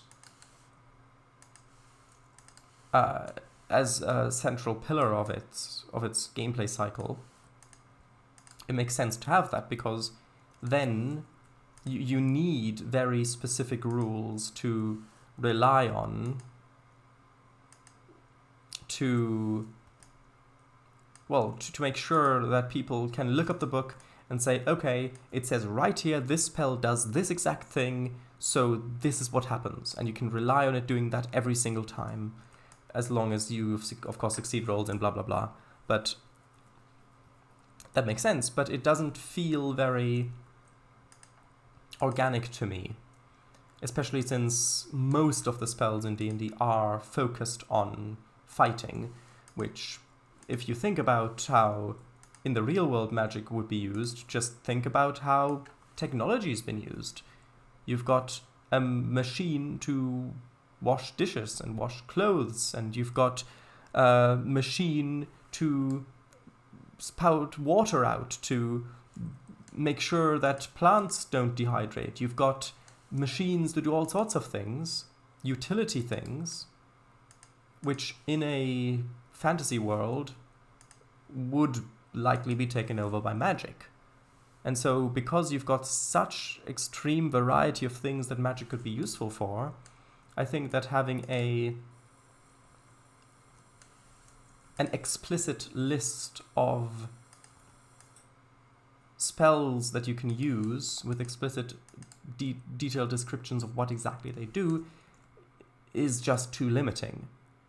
So for example, you might have a spell that says, okay, this spell uses these things, like maybe these gemstones or whatever, and it can plow, I don't know, an acre of farmland.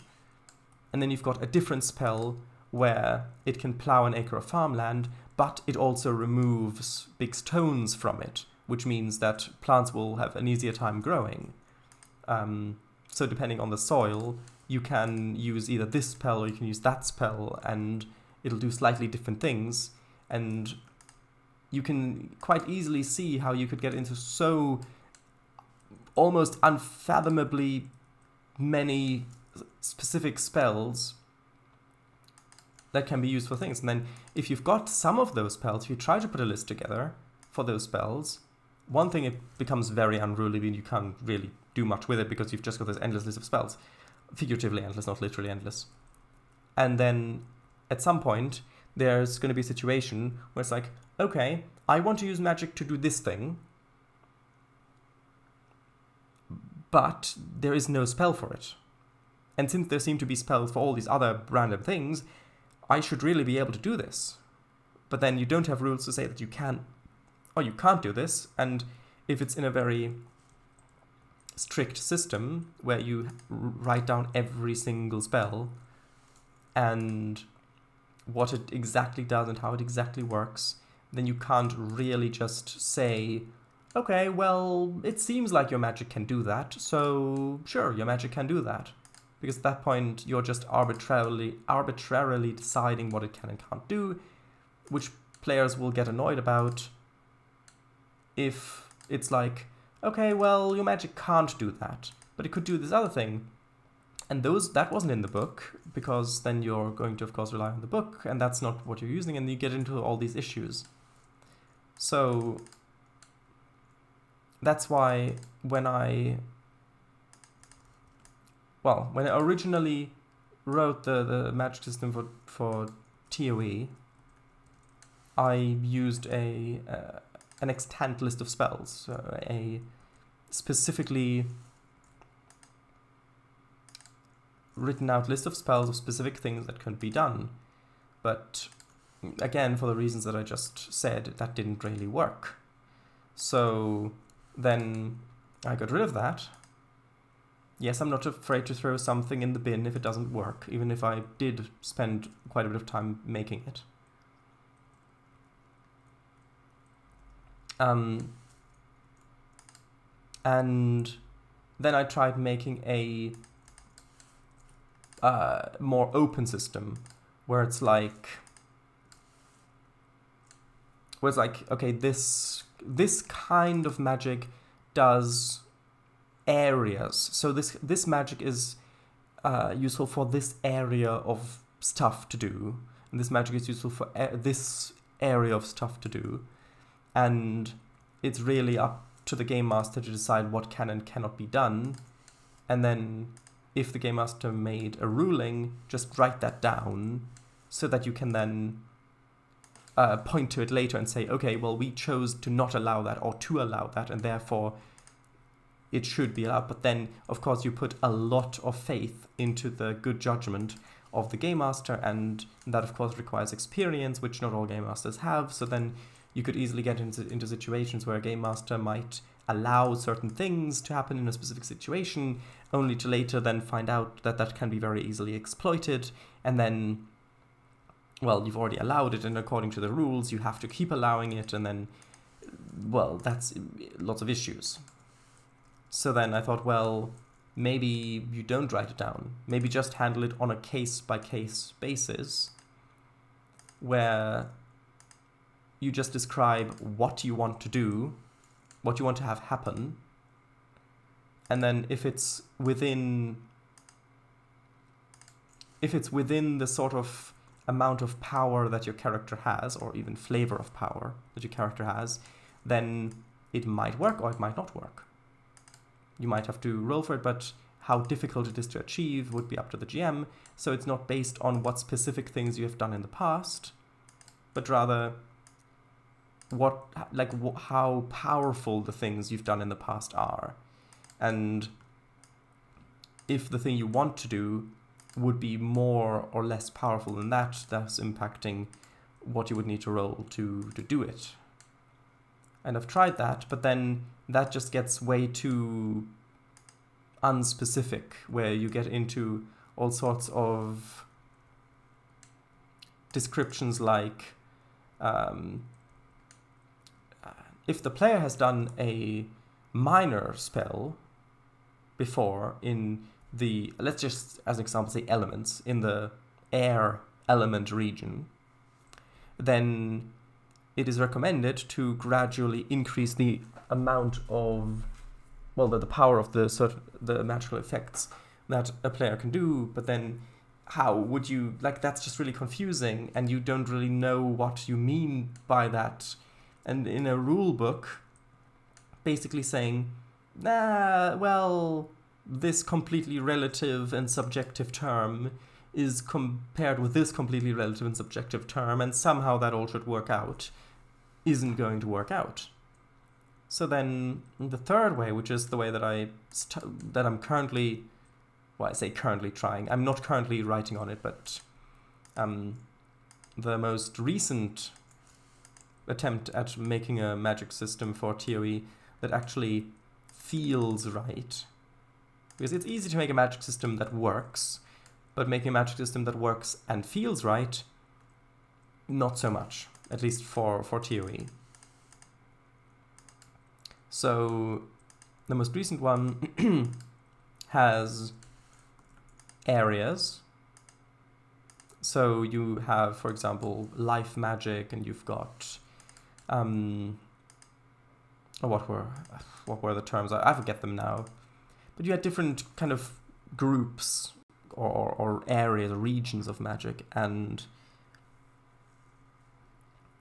they're split into minor magical feats and major magical feats, and then I give specific examples of things, so that instead of saying, okay, here's an exact list of things you can do, or saying, you can do whatever you want as long as it kind of feels right, I say, okay, here are a few specific things that you can definitely do, and use those as a reference to say what you can and cannot do. It's not exact, it's not complete, but it's a reference. And so that might work. I haven't finished writing it, so I don't know. Bye-bye, VGR Elisa. Thanks for stopping by, for building stuff and talking about, well, other stuff. Oh, there's a lot of stuff to read.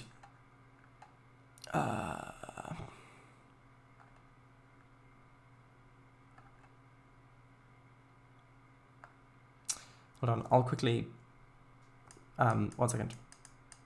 There we go. I'll give you a view kind of along this way, like that, while I read chat. So, oh, and does it have a telescopic briefcase handle? It's not that advanced. Wait, you're saying that a literal supercomputer that can do billions of calculations every second, that can recognize when you touch the very display of it, the screen, and thus manipulate the software inside, a thing that can wirelessly transmit information from one source to another, invisible to humans, a thing like that is not advanced enough to have something as simple as a telescopic briefcase handle, a mechanical device. Interesting. 1 second.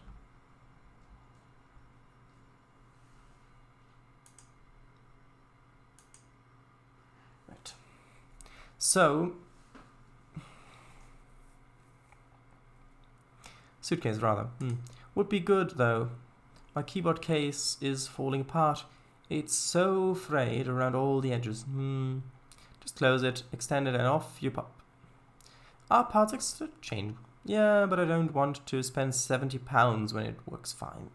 Maybe I can sew it together. Maybe you can. I don't know. Instantaneous. Gotcha. Yes. Good word.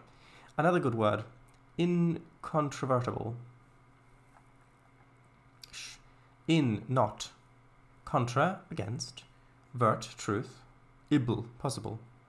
So, not against, truth, possible. Not possible to be proven against. And how about honorificabilitatibus? What? Gosh. Hello, Serious Cow King. Welcome. You caught me talking about magic, as you probably could tell. That is a word. When I looked up how to spell the word, I had honestly typed it like this. Quite close it is, eh? Horrific. Horrific. Yes, you put it in Sharedaz's Twitch chat when Mr. W was in VC, back when stream number 17, February 2019, around 19 minutes in. Surprisingly often. Honorificabilitatibus. Did I? I don't even know what it means. And how are you? And how do you remember that? Kago, you need to become a detective. This is scary. Yeah, talking about magic is much scary. You did, yes. Columbo 2.0, eh? Haha. How on earth did you remember that? Meanwhile, Paradise, Magic Wii. Oh, there it is. Did you find the situation? The play? Oh, actually, hold on. Can't look at that. Hold on, 1 second. Like that.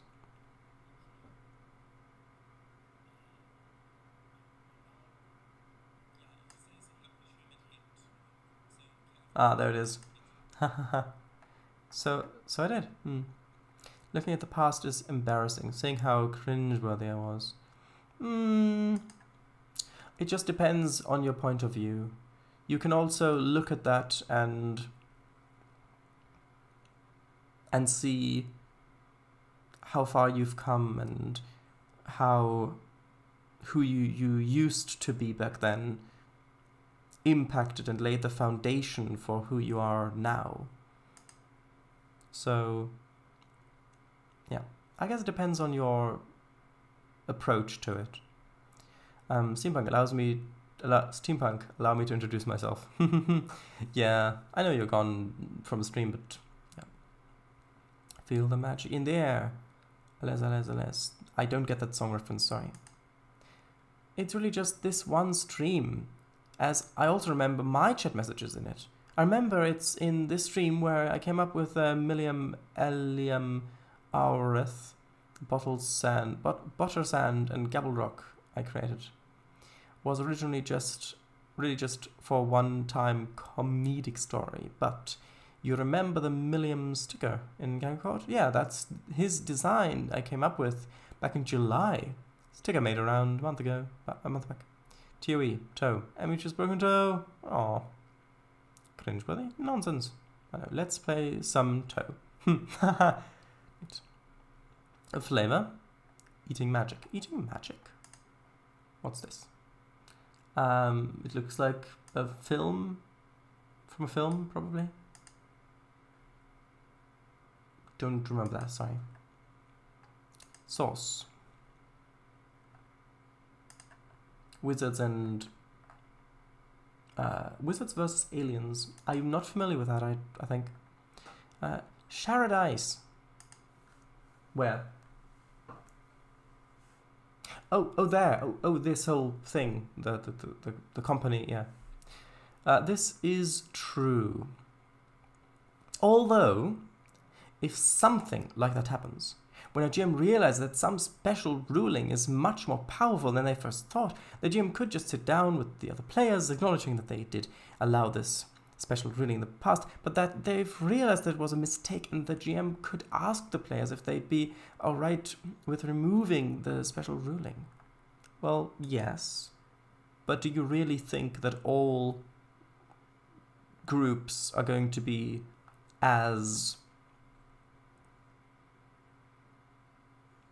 socially competent, shall we say, to, well, mature, socially mature, let's say, to actually do that. Because if you think of all the things that requires to go first, is one, you need the GM to realize that there's been a mistake. Two, the GM needs to admit it not only to themselves, but to other players, thus getting rid of the illusion that the GM knows everything and it can't make it basically infallible. And then three, the players need to be okay with something that would be to great advantage for themselves being gotten rid of, because the GM who did approve it previously and just didn't think about it properly basically made a mistake, and so it would be their loss, and you need them to then agree with removing it, which if you've got players who and a GM who are mature enough and have enough trust in each other to allow that, then yeah. But I don't think that all groups would be like that. But yeah, it's not good if you need to do that, but sometimes necessary, I guess. Well, yes, you go, right. Trainz Live, episode 237, Build My Railroad, Magic and Petitions. Ha! 28 is... Briefcase handle, yeah. Where I live, at least. Right. Oh, there's a right storm going on outside. Oh, sorry, that's left. No, I don't see any. I cast Spell of Extend Handle, and if that fails, I cast Spell of Invent Spell of Extend Handle. Oh, imagine that. Spells that magically invent other spells. That would need some serious rules to make that work. I mean, the easiest way of doing that would be in a video game context where you only have a limited number of combinations to do, but then in a TTRPG format that feels very, very restricting. Or I would imagine that would feel that way, because I haven't actually played with it. Sorry, I forgot to greet you before. Right. Hello. You didn't. You did say hello to Cold Monkey. Here's 21, not 2019. You didn't stream 2019. Oh, I must have spoken. I'm tired. You don't know the feel of the Magic in the Air song? It's iconic. You have to listen to it after stream. What is the name of it? Every European holiday in 2010. Every European holiday in the 2010 I had. Re-wizards versus aliens. The aliens would hunt the wizards and steal their magic, which would age and weaken the magic, which the alien king, that weird circle bloke, would consume. If I recall correctly. Socially mature, I doubt it. Not everyone, true. Must have been hours coming over. Was very good, but I didn't hear much of it because of my headphones. Well, storm. More like just a gust of wind. Well, storm. More like just a gust of wind. But yeah. Oh, we had thunder. Lightning, very, very frightening. Yeah. Dimension great series calcing. What? To great series calcing when to greet, alright. Magic in the Air by Magic System. I see. I'll look that up later. If you could post it in the Discord server, then it is going to be harder for me to forget about it. I might know it, not sure if it was the link, yes. Good night, everybody. We've gone 10 minutes past midnight, and I'll quickly take a screenshot here because that's a pretty good view for a thumbnail, I think. And good night. See you tomorrow. Oh, the job's done. No, but the time's up. Actually, I realized this is pretty much exactly how railroads do it, where the crew can only work, I think, 12 hours or something, a certain number of hours. And no matter if the job's done or not, you've got to stop working. So, good night. Bye-bye. Bye, Pops. Good to see you're still here. Bye-bye.